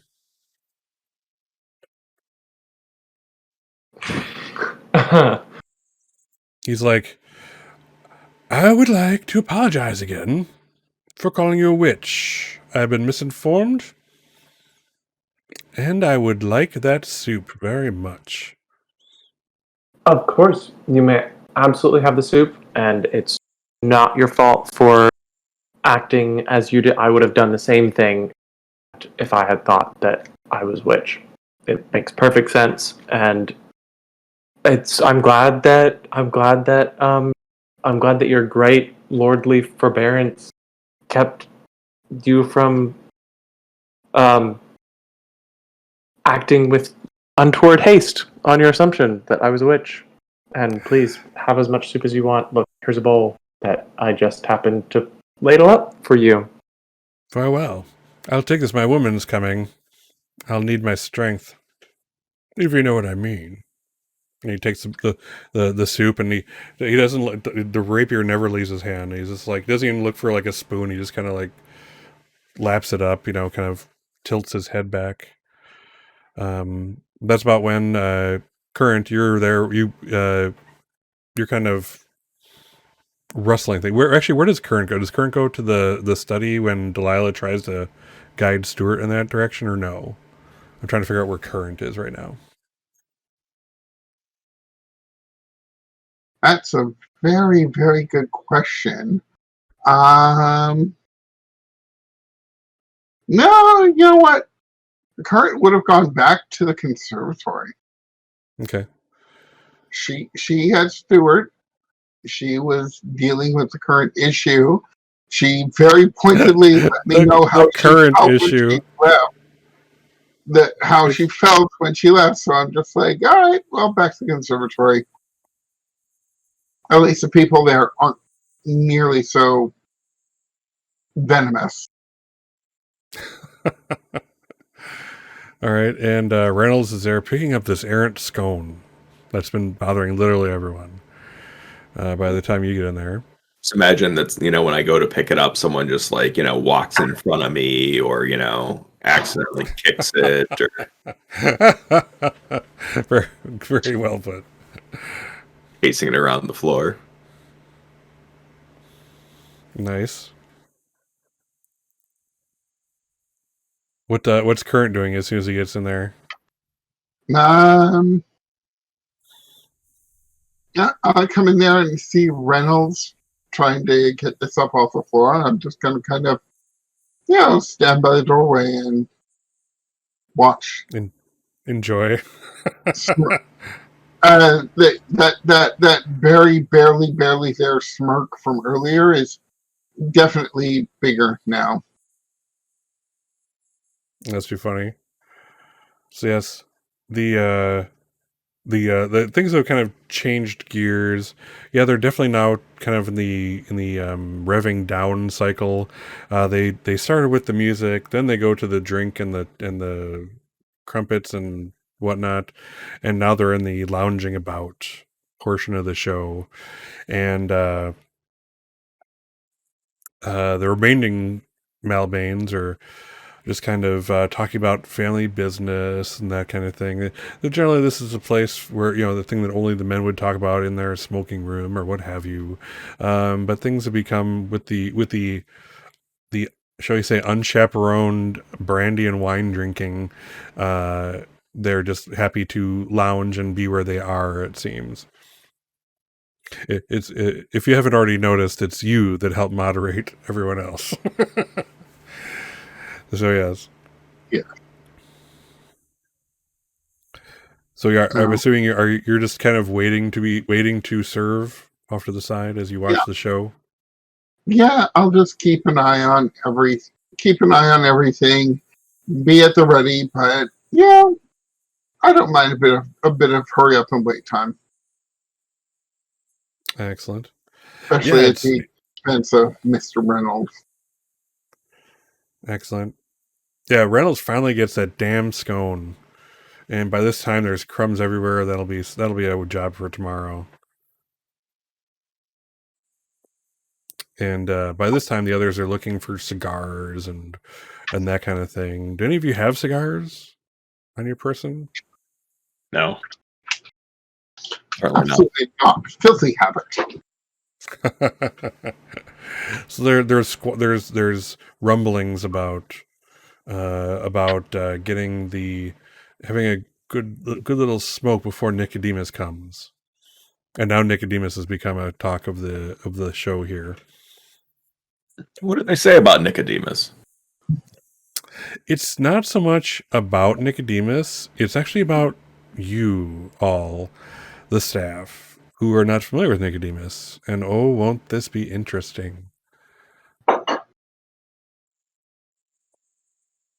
That sounds ominous. No. Perish the thought. But yeah, so it's not long before Delilah comes back, and she's like, she kind of looks at both of you as if it's your fault. She's like, I tried to get him up to the study, but he was hungry. He left. I leave him to you. Go. Kitchen, now. We'll serve our... Maybe one of you should stay. Absolutely. She kind of looks around. Bah! The men are just looking for their cigars. They won't find them here. Go. And she kind of does this little thing at you. I'll myself out, and I think I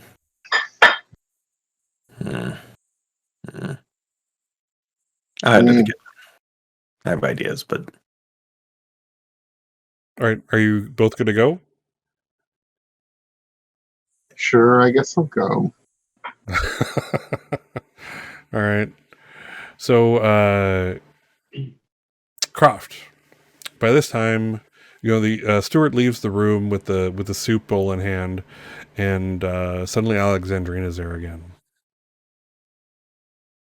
It's like, whew, that was so close. He almost saw me. What would have happened if he saw you?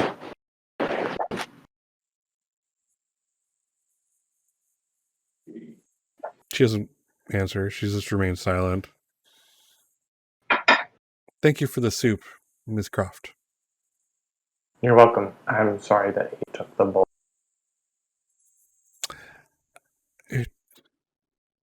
She says, it's all right.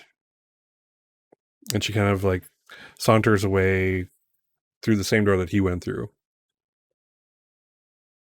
And that's about the time that Reynolds and Current come your way. It's about maybe 20 seconds later, door opens, there's Current and Reynolds. Hello? Mike, I see you were feeding Lord Stewart. Yeah, I was like, look at the bowl. It's out. Yes. Where did he go? To find his woman.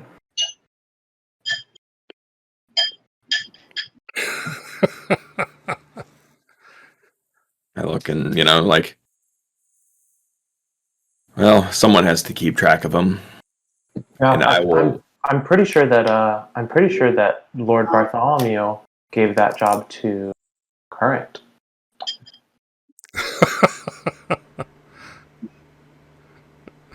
Lady Delilah gave it to both of us. Oh, okay. Stuart, well, you can hear Stuart's voice from outside. Servants, now! I will go see to him. And now Lord Mortimer gave it to all. No more you telling us. Nice. Yeah, so as you come out back into the Great Hall, he's just kind of standing there. He's doing more kind of like fencing poses, but now they're obviously inebriated fencing poses. For sure, like if you try the moves he tried before, one of you might lose a nose or something like that. Not a good day. But he kind of looks to the three of you, plants the rapier, like the point of it firmly in the floor as best he can. It's marble, damn it. And he gets that discombobulated look. Like, I'm going to let him be and say, let me prepare for the next phase. And I'm going to head upstairs. where are you heading to? What's upstairs? I'm going to try and block the stairway to the attic. Oh, nice. Well, that's interesting. We'll get to that. That'll be in essence a guide their direction. Or serve the house, depending. Or very nice. That's also a possibility. Let's figure it out when we get there. Which is worse. So, yeah, exactly. So, yeah, he kind of gains his science. Yes. And he's like, you. And he points to Current. What's the year? And I will tell him because the player does not remember exactly which year it is. 1917. 1919. Yeah. It's not important to this portion of the story, but yes. Present date. I will tell him the truth. Excellent. The current He kind of looks. That means the current Lord Malbane is about to turn 90. Yes. That is correct. Excellent. Come with me. You two. Woman. Man. Follow. As you wish. And he kind of he takes on this countenance of like someone like powerful. Like it's absurd. He's literally standing there in ripped up child's clothes that have been through stuff leading up to this point, but his stance, the way he speaks, the way he projects is someone who is used to being feared for good reason. And he's just, there's nothing that could stop him. Or so he thinks. Because yes, we do go towards the stairway up to the attic, and what do we find, Reynolds? I think I've clogged the actual stairway with the furniture from the hallway. Oh wow!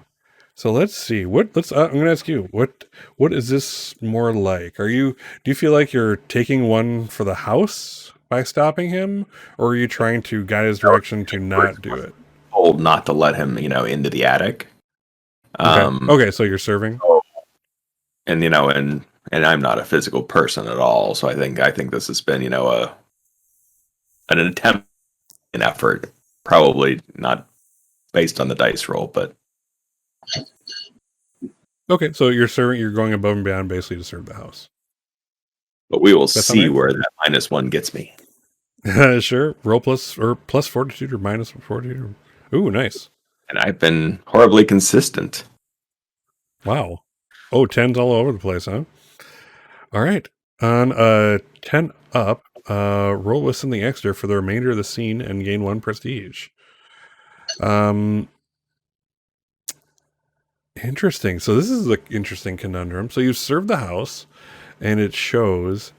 I'm going to say that the act of doing it was all that was required. Whether or not it stops him is irrelevant. You've gone above and beyond. You served the house. You didn't have this. This was outside of the bounds of your duty, of your normal duties.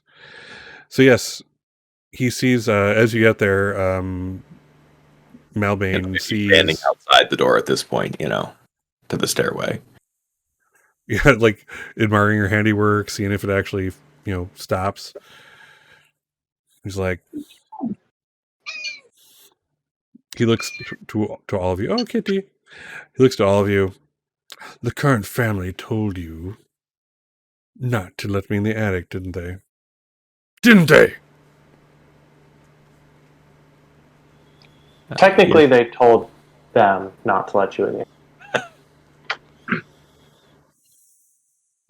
Yes, you're as wise as they said you would be. As I confuse my tenses.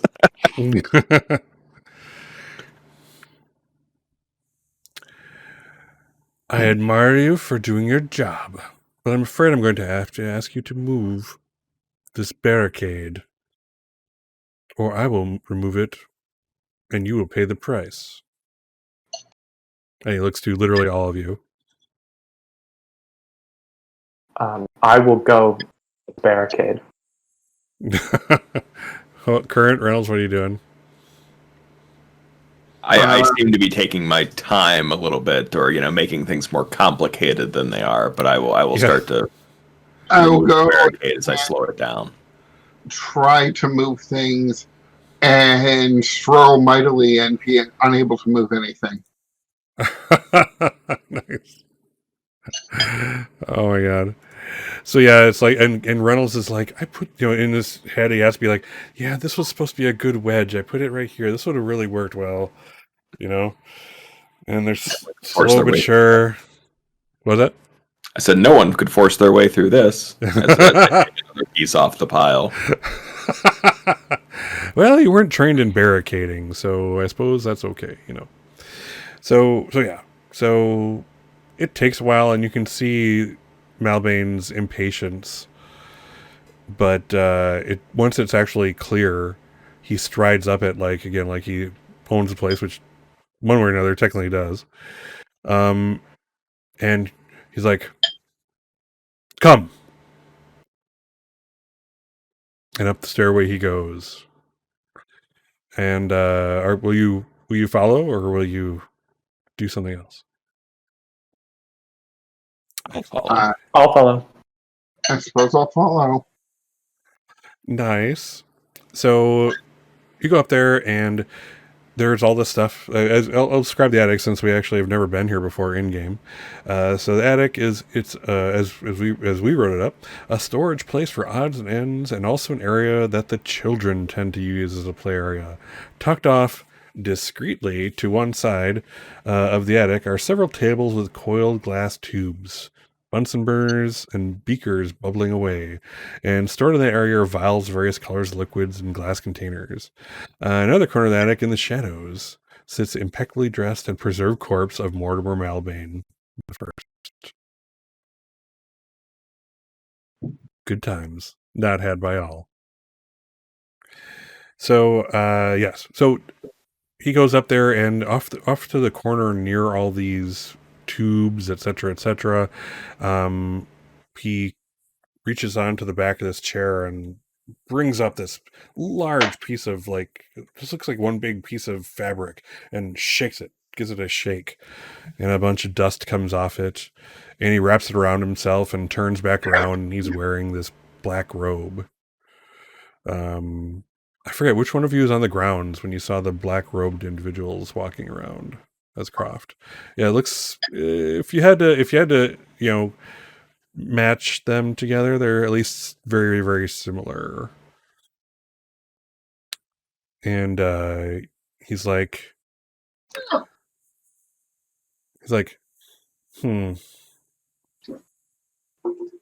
looks around, surveys the table, actually lights a burner with a phosphorus match sitting next to it. And you kind of see he's kind of rearranging stuff on that table with all the beakers and stuff. As he kind of moves stuff, so you see what even the layman would know as some kind of mystic or alchemical symbols around the table, etc. And he points to current. He's going, "That wall there, you'll find the crank. Turn it exactly 4 times." Turns to Reynolds. "You, bring me pure water from the well. Immediately. A bucketful." We have a well. No. Okay. I will go get a bucket of the finest tap water. Yes. And to Croft, he goes, "Attend me." I am attending. Yes. I will go and turn the crank. All right. He's like, he points to the thing he just lit, the burner with the now bubbling liquid above it. "When this turns purple, I need you to use these tongs and take this off. Put it on the metal stand here." And he points to this metal plate with like a concave type of surface that's just meant for this. It has, in the center of it is another weird alchemical symbol. Okay, cool. I will do that when. Excellent. And he calls to Reynolds, "I didn't say dawdle. Water." So yes, scramble down, get that wondrous. I suppose you do have a well. This is, this is like countryside 1917 or whatever. So yeah, you would probably have a well. The So. question is, do we have a well that we don't frequently use? Ooh. Because we have running water. Right. So, yeah. And is it on the ground? Yes. I could swear we established that somewhere. I might have to look back at my notes. But yeah, I think you could, there's probably like just off the grounds, Reynolds, is where the well, the like the remainder of the actual well is, with like, the rocks stacked and built around it, where there would have been a sweet little bucket or something there to, wheel it down and wheel it back up at one time, but now there isn't. So there is that. Or you can bring him tap water, what have you. I'm going to bring him tap water because I don't want to go out on the grounds. You do roll with something extra. That is a point. Maybe I'm feeling emboldened by my barricade. I will attempt it because I have a feeling that, if he's doing something mystical, that, it might matter. Okay. And I don't want him to either, burn the house down and put me out of a job, or summon the wrong type of demon. Right. All right. So go ahead and roll plus fortitude. Go out on the grounds. You're off the safety of the beaten path, quite literally. Holy crap! You're rocking it. Man. Wow. So is that an 11? -1, so it's a 10. Oh, it's a -1. I didn't even see that. Okay. Yep. All right. Wow. You have the luck of the Irish. I don't know what it is. Luck of the English in this one. So, all right. So when you go on the outside the safety of the manor, roll plus fortitude, which you did. On a 10 up, you travel through the environment with no impediment or cost. So, wow. Well done, Reynolds. I have a feeling that the rain, makes it look like it's just like, there's nothing else out there aside from the well. Nothing that you see or that touches you. But yeah, you get to the well site, and there's some like ancient twine there that, again, it's the remainder of the rope that would have been dunked down. You're able to take your bucket, fix it to it, and get it down there safely enough and get it back up. And it looks nice and clear. It's generally, again, this is not what you've been using lately. But yeah, now you have your bucket of well water. We'll head back up with it. Excellent. So he as you basically come up, there's Croft is eyeing this one beaker that's burning, the burner under it very, very, very, very focusedly. Current is already cranked this thing in the wall, and we don't even know what the hell that does. But here we are. So yeah, you get up there and he's like, excellent. And as you bring it to him, he takes a smell. Good work. I knew you'd find the well. You look like and he kind of like just lets the sentence hang. And it kind of goes back. Yeah. He kind of goes back to what he was doing. And so like these right now, by this point, he has tubes bubbling. There's stuff flowing. There is a storm outside now. There's lightning playing around everywhere. You're hearing thunder in the distance, and it's getting closer. And again, wait, was it just storming when Reynolds was outside? It was a mild drizzle. Well, I wouldn't call it a storm by any means. It was more kind of like status quo for that season in England. But yeah, so it's now approaching if you do the thing where you count the seconds between crash of thunder and flash of lightning. It goes from 4 to 3 to 2, and meanwhile, Malbane is doing things. Again, manipulating all these tubes. Things are flowing. Things are plopping. You can hear weird sounds and hisses coming from them. He's taking this like wooden ladle that was by that station and ladling like some of the well water over one of the tubes, almost like it's almost like a distilling type thing where it's like, it heats up and goes up here, and then we pour the cool water here, and it vapor, turns it back from vapor to liquid, and this whole thing you've never really been up here to take a good look at it, but it's more intricate than you realized. It's like this maze of tubes intertwined and like some kind of crazy mad spider's web of tubes and things flowing through with liquids boiling and bubbling and otherwise hissing through them. And the crashes get louder and louder and closer, and he looks to each of you. Beware. Don't flinch. Don't run. Don't scream. You'll want to scream. Don't scream. And there's like there's a second where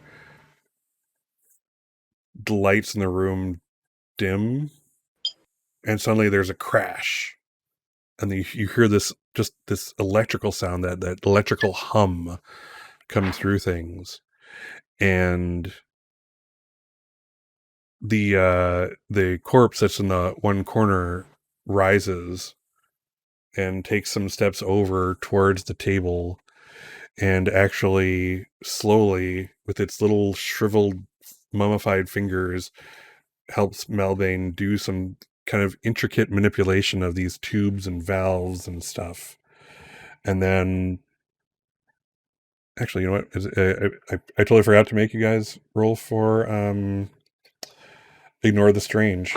I think this is one of those times when that's so time much for that sooner than later.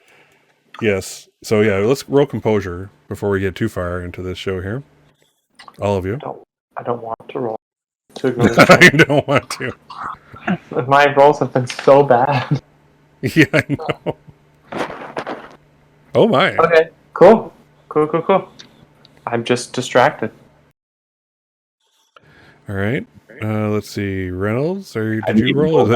Extra, and I guess I should have, but I did not need to. Oh my goodness, you got a 14 just on your regular. Insane. Oh my god. How about Jason? Is that your roll too? I'm kind of missing when you guys are doing them. Yeah, I got the 10. Okay, cool. So, all right. So the only one who didn't get a full success is Rose. Rose, I'm going to say you hold it together. However, in the process of doing so, you kind of forget what you're doing. Your hand was on that beaker that's heating up, and now you have a decently bad burn on your fingers. Great. But you don't cry out. I'll give you that much. So I would like to ask a question about the situation as it's unfolding. Yeah? And which move is this again? I'm sorry. I really need to part of Ignore the Strange if you get a 10 up. Oh, yes. I'm sorry.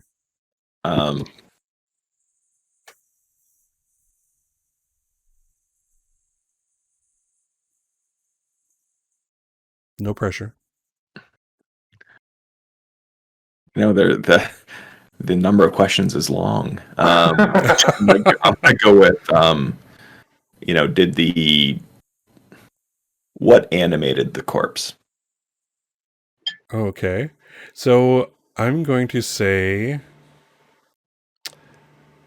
it looked like the corpse animation happened in time with the lightning strike. Now, there's been lightning before, and you haven't heard any, creakings upstairs or anything, so whatever. But yeah. Jason, do you have a question that you'd like to ask? Since you got a 10 plus also?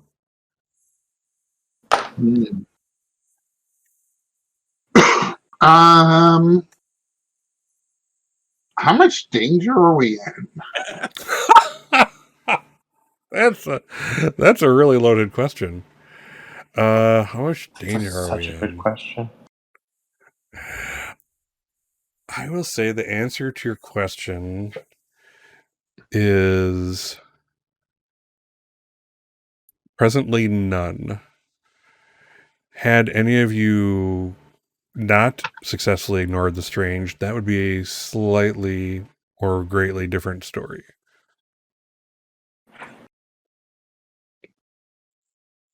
Hmm.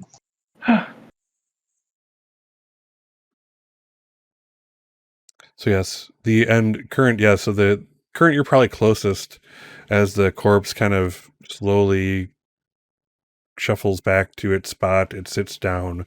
You notice it looks up towards you just for a second before straightening back out and looking with its,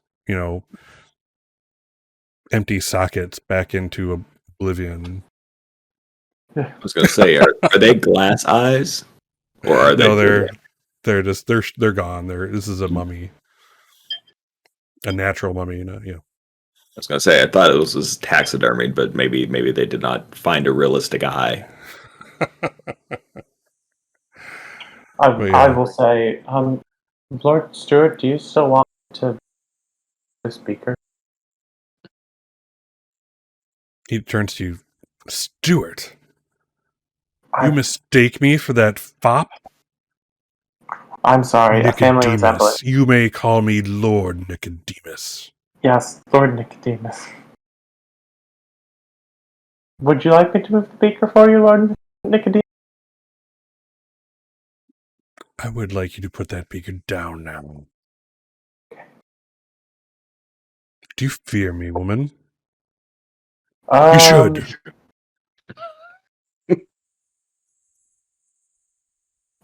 Noted. So, the beaker goes down. You can see him kind of give that look, that knowing look, like you're like an ant to him, Croft. He doesn't quite understand you because you're so freaking insignificant that it's impossible to completely understand you, and he doesn't care to because he's so powerful. And he kind of looks towards the others in the room. And he's like, "You," points to Current. "Turn the crank the other way. Same number of revolutions."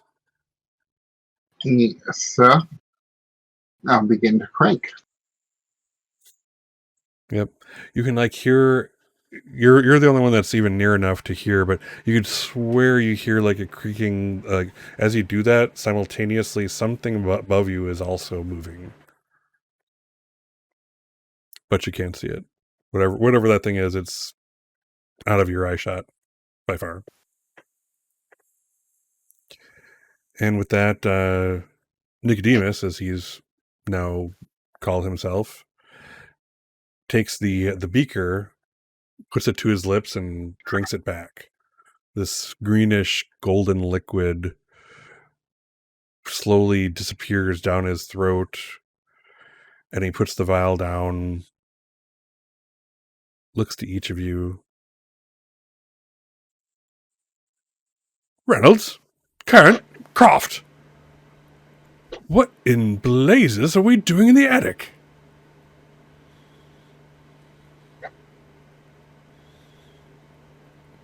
I believe you wanted to check on your ancestor here, Lord Malbane. Oh, it said in family volumes that Nicodemus Malbane himself, the alchemist, also known as the butcher in some corners, used some of this very equipment. It's very dear to my family. I have no idea how it survived all these years, but fascinating, don't you think? Of course you do. Absolutely. I think what you tell me to think. Excellent. Good man. Good man, Reynolds. And he kind of looks down at himself. Oh dear.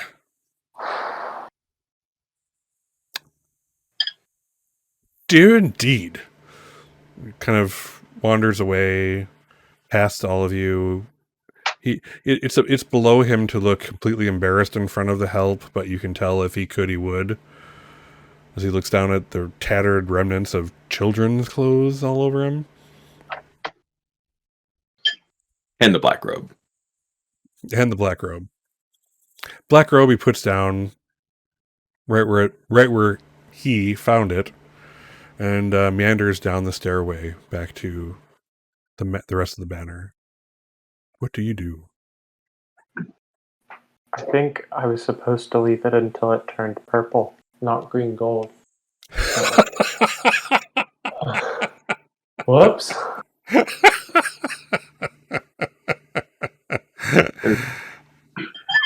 And I glance over at the corpse, but there's many things that confuses me about this evening. One of which is that they told us not to let him up here. How would that have turned out? Yeah, right. Because we brought him up here, right? Like we brought him up here, and the reason. Not. I did not bring him up here.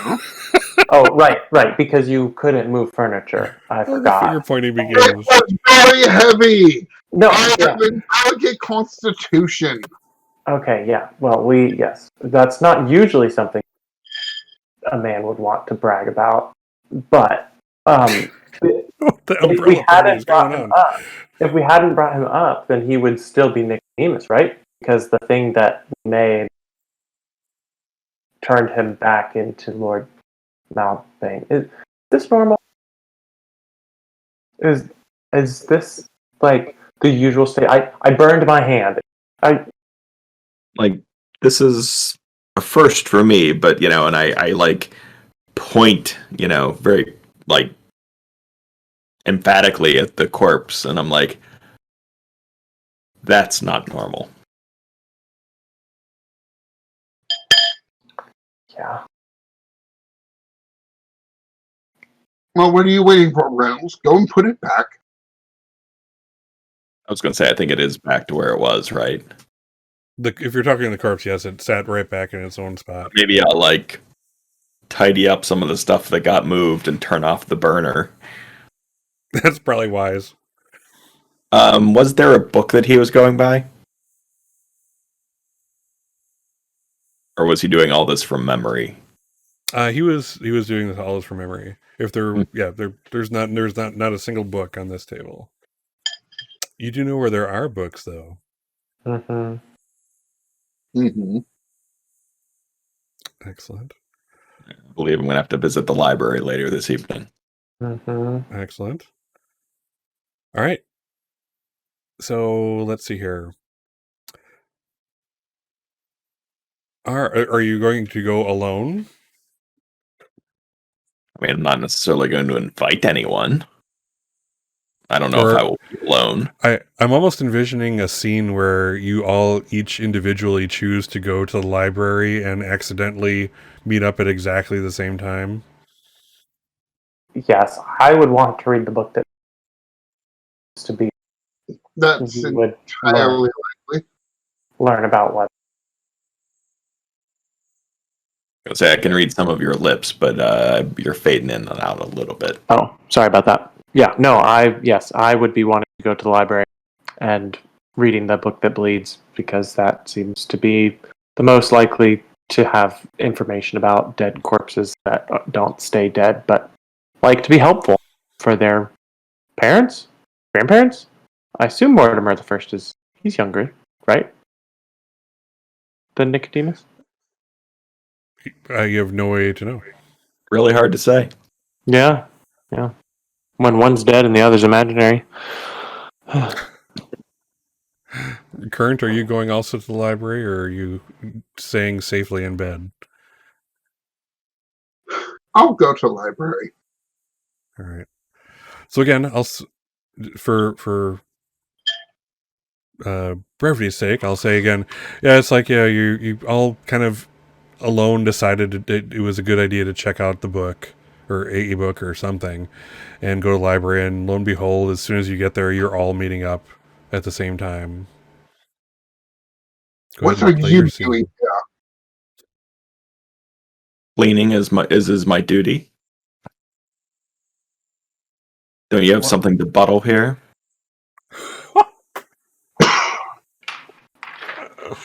Oh, I didn't know that was a verb. Only in Clue. The movie. which is an excellent movie and well worth watching. To everybody who's seen this, Oh, Which good. one? I bottle, sir. Awesome, yes. So, I'm just here to ensure that everything is in its place and been properly shown. This is pre-Dewey Decimal System, of course. Or is it? I'm Well, actually not sure.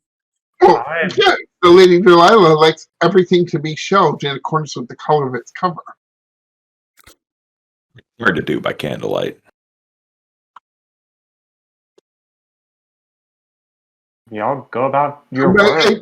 you, Miss Crawl, sneaking around the house at night when you are to be asleep in your quarters. What are you doing here? You could sleep when you just saw a corpse rise. I came to the library to do some reading while the family is in bed. Would not be reading. A likely story. Yeah, I wouldn't really expect you to understand what the so. You're fading in and out again a little bit. Oh, I wouldn't really expect you to understand with the quality of literature that you consume, Mr. Current. Damn. And just how would you be privy to the literature that I choose to consume? Are you kidding? I was literally just in your room like a month ago. I stabbed you. I was going through all of your books with Adam. And would it really be wise to talk about being in somebody's room in front of other witnesses? I mean, it's not the only, man's, company she's enjoyed. Oh, damn! The umbrella Reynolds, sale is on. I thought we weren't going to talk about that. And what other man would this be? What you and Lord Damien do together is none of my business. Oh, damn! Dropping it. You are engaging in Congress with Damien? Meanwhile, I'm pulling, the turning the wall socket, that opens the, secret door in the library. All right, it creaks open. You cannot be doing that with one of the family. The scandal that will ensue, woman. The scandal. Scott, does this count as someone incorrectly confirming a suspicion about me? No, I don't think, because it's Nor is the innuendo of it. If they act upon, incorrect information, that's liable just to cause trouble. Yeah, But it's not necessarily a secret or a suspicion. Right, because it's not true. It can't be. I don't think it affects things. That's a good question, though. Well, I haven't have actually encountered innuendo. I have Lovable Scamp as one of my moves, What's that do? is I gain a prestige when someone incorrectly confirms. Oh, gotcha. I mean, that could be considering me, confirming a suspicion, since I did accuse you of spending time with Lord Damien. Oh, that is really good. All right, yes. Let's Should I roll do persuasion? that. Yeah, roll persuasion. Excellent. Yes. So let's have consumer suspicions. Excellent. Ooh, So 7. All right, so the secret is confirmed to be true or false. And they get to choose something. Okay. So I guess that means that I would explain what is going on. That I would never, ever have the impropriety of engaging with Lord Damien. First of all, second of all, have you seen what he does out in the world? Also, third of all, I still have scars. So, fourth of all, in the water closet, I was cleaning a wound that he had from a wild animal. So, there was nothing untoward. I totally understand why you would do that. But I find it rather offensive that you would just assume that simply because of my station and gender, and you would never at all. Oop, we're losing you again. Mr. Current, were he the one who was in the water closet with Lord Damien? Well, it wouldn't be proper. Yeah. So I think that means you lose a prestige. Of course. All right, and you, So- yes, your level scam Chastised by the triggers. chauffeur. Yes. So yeah, Croft, you do get your level scamp triggers, so you gain your prestige. I think is that what you said? Yes. Excellent. Oh, Cool. Good. So, Thank you guys your for fir- correcting me on that one. That's pretty your awesome. That's virtue cool. is intact. That is a relief. So she never mentioned that as I'm looking through the books. Yeah, you guys from now that like Reynolds had opened the door, you guys can hear like there's these little whispers that you can't quite make out what they say. And maybe they're not even in English. And you can barely hear them, but they're there, like in the back of your head. And the hair in the back of your neck goes up a bit. And it continues from within the room where the Book of Blood is. What do you do?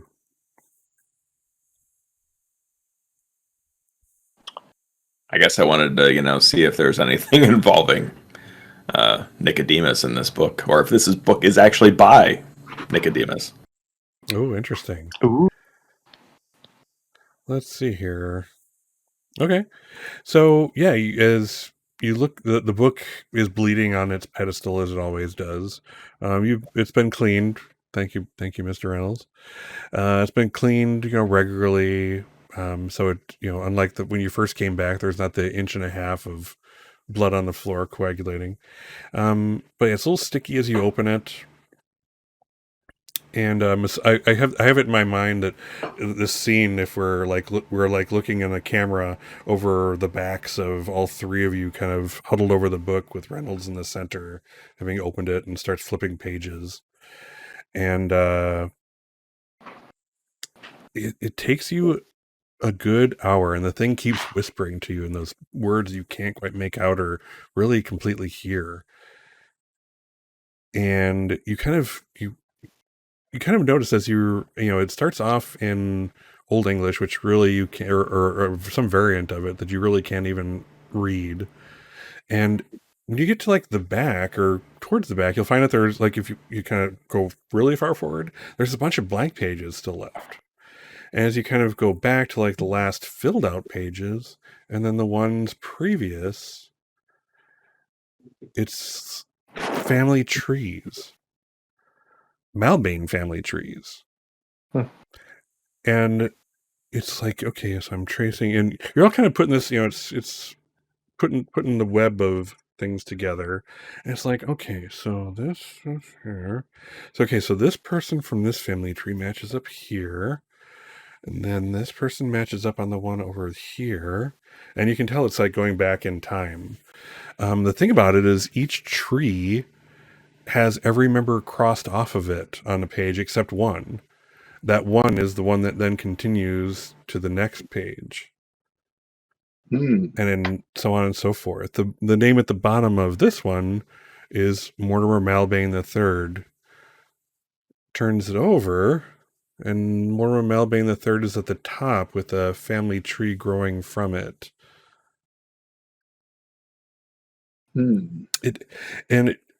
There's a name that you don't recognize. And it's pretty much near the bottom. Actually, strangely, you notice that Adam is crossed off. There's an X through his name. Above it, not too far, is in quotation marks for some reason, Simon. And as one of the children of Malbane. Is it crossed off? No, it is not.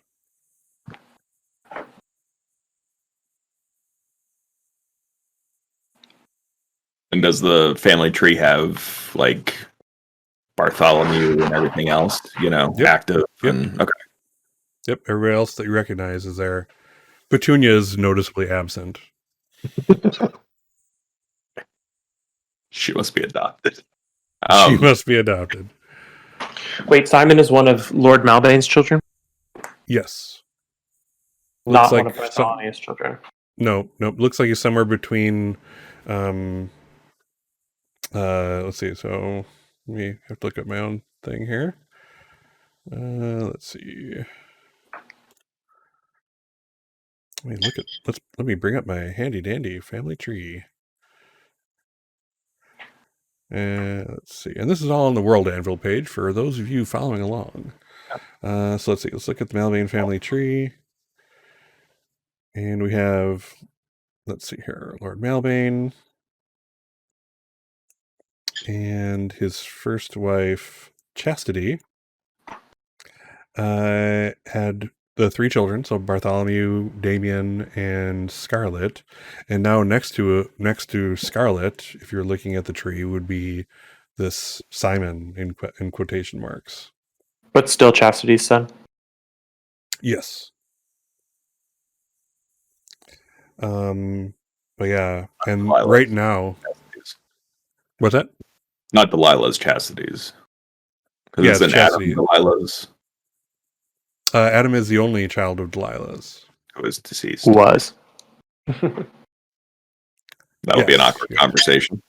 That's an awkward conversation. But yes, Chastity's. There are what do you call it? 4 children there, and actually the thing about Simon is he's on the same level, but there's only a line coming from Mortimer to it.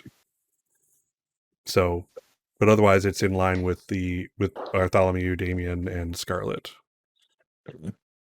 Do we find in these like Stuart and Nicodemus on like the previous yes. pages? Yep, they go backwards. In fact, the Stuart and Nicodemus are 2 of the ones that end and then continue to the next page. They become the patriarch, it seems. Okay. And it's strange. They all, according to this, died at exactly 90 years old to the day. Interesting. Does Chastity have her name crossed off? It wasn't. This only seems to. Well, yes. Actually, I would correct myself. Yes, it is crossed off. Okay. And as you're kind of looking at it, you'll notice, to your horror, that in blood on the page itself, there becomes this circle around Simon's entry. And as it's almost like a welling of blood comes up in the shape of like a circle drawn by a quill, and then it kind of dissolves into the page, and now it's black like the rest of the ink.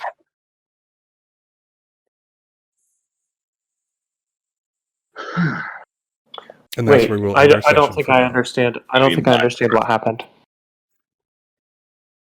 So in front of you, out of nowhere, guided by no hand that you see, a circle formed around Simon's name. Oh, okay. And then you said it got black, or did it just dissolve? No, it's almost as if someone took a quill dipped in blood invisibly to all of you, circled the name, and as it kind of soaked into the page, it turned black like the rest of the ink there. That's ominous. And you'll notice again on the other pages, the person who is circled is the last one who's not X'd out and shows up on the next page. Oh. So that's where we end our session, just in time. So we finally got to enter the room of the Book of Blood. Good job. Glad we finally got here. This is not good. Yeah, let's go with not good. Yeah, there's no world in which this is cool. That's good. That's awesome. So why don't you each take your prestige for surviving? Put that on your Can I sheets. advance now? Before I take Sure. my prestige? I have 5 Would you like prestige. to? Yes, I'd like to. All right. What are you going to take? Have you decided already? Well, I haven't seen any of the other. I'll have to see if Oop, you're cutting out again, buddy. I'm sorry. I will need to look at the other playbooks to see if I want to take somebody else's move. Okay, cool. Yep. Talk about it in Discord, etc. We'll see what you do. And then yeah. Cool. So Current, are you advancing? yes. That's our first I'm- advance, right? I might take an advance. We'll have I to see. just got the 5 and I don't want to be at 0. So that seems to be a safe strategy. That is wise. Cool. It would put me, I believe, 1. But yeah, I'll definitely have to think about it. Yeah, please do. Yeah, talk about it on Discord. Think get figured out by next week, and we'll see where you're at. But yes, so good episode, guys. I kind of want to vary stuff up, make things a little different. So this is me changing gears a little bit for this episode from what we've been doing. To kind of keep it interesting as much as I can for you guys, and exciting, and things happening, and danger, and blood, and scones, etc. So cool. So let's let you guys out of here. Let's say goodbye to our players who were awesome tonight and really rolled with the punches, because I threw some curveballs tonight, and they kind of just did a yes and improv on me. So awesome. So let's start over here with Steve. Oop, you're muted. We can't even hear your good night. Good night. Good to have some new horrors to be presented with. Horrors. Gotcha. And all right, awesome. How about Jason? Good night, sir. Really have to give me nightmares before I go to bed. Literally, that's what you signed up for. I know that, but I can complain still. You just didn't see me coming through. But yes, enjoy. When you wake up at 4 a.m, go on Discord and tell me how horrible it is, and etc. etc. That's how I'll judge how well I'm bedlaming the hall, as it were. All right, and last but not least, Philip. Have a good night. Yeah, absolutely. Yes. Thank you, Scott. Awesome. Good to have you guys. I am Scott's Case Files. And if you're watching, now's a good time to follow, subscribe, etc. All my social media stuff is in the about below. If you're watching this on YouTube, all that stuff is in my description here. And regardless, I hope you enjoyed tonight's session. It was pretty cool. Again, switching gears, trying new things, seeing what works within Bedlam Hall, because it's a really interesting system. As Steve and Philip would point out, yeah, it's like we haven't gotten into a lot of secret play yet. That's kind of been off to the side, and strangely, everybody's been kind of working together. So, and I get the impression that that's because it's just freaking safer that way to not get everybody dismissed and then, etc. But, I don't know if we've been, consistently working together. I think we've tried to throw each other under the bus, at least once or twice each. Oh, sure. That's a fair note. I'm just very ineffectual. Yeah, so yeah, again, the umbrella sale was going on with all the shade going around this session, so good job. But yeah, I'm going to read up more on the secrets and stuff, and we'll see if we can squeeze some more of that in next week. And also more troubles on the horizon. You've only seen some of them. So yes, this was an interesting one, though. I grant you that. So anyway, have a great night. Thank you again. I hate to gush. Well, I don't hate to gush about my players. I love to gush about my players. They're awesome. Again, they rolled with the punches. They kind of took it. They ran with it, and it's always impressive to me. So thank you to them for their great efforts. And otherwise, hope everyone watching is hanging in there. Have a good week. Take care of yourself. Be good to others. Go forth and do no harm. And we'll see you next week, where hopefully you haven't been as mean as the Malbanes have to their staff, because Just don't. Just don't. Anyway, bye for now.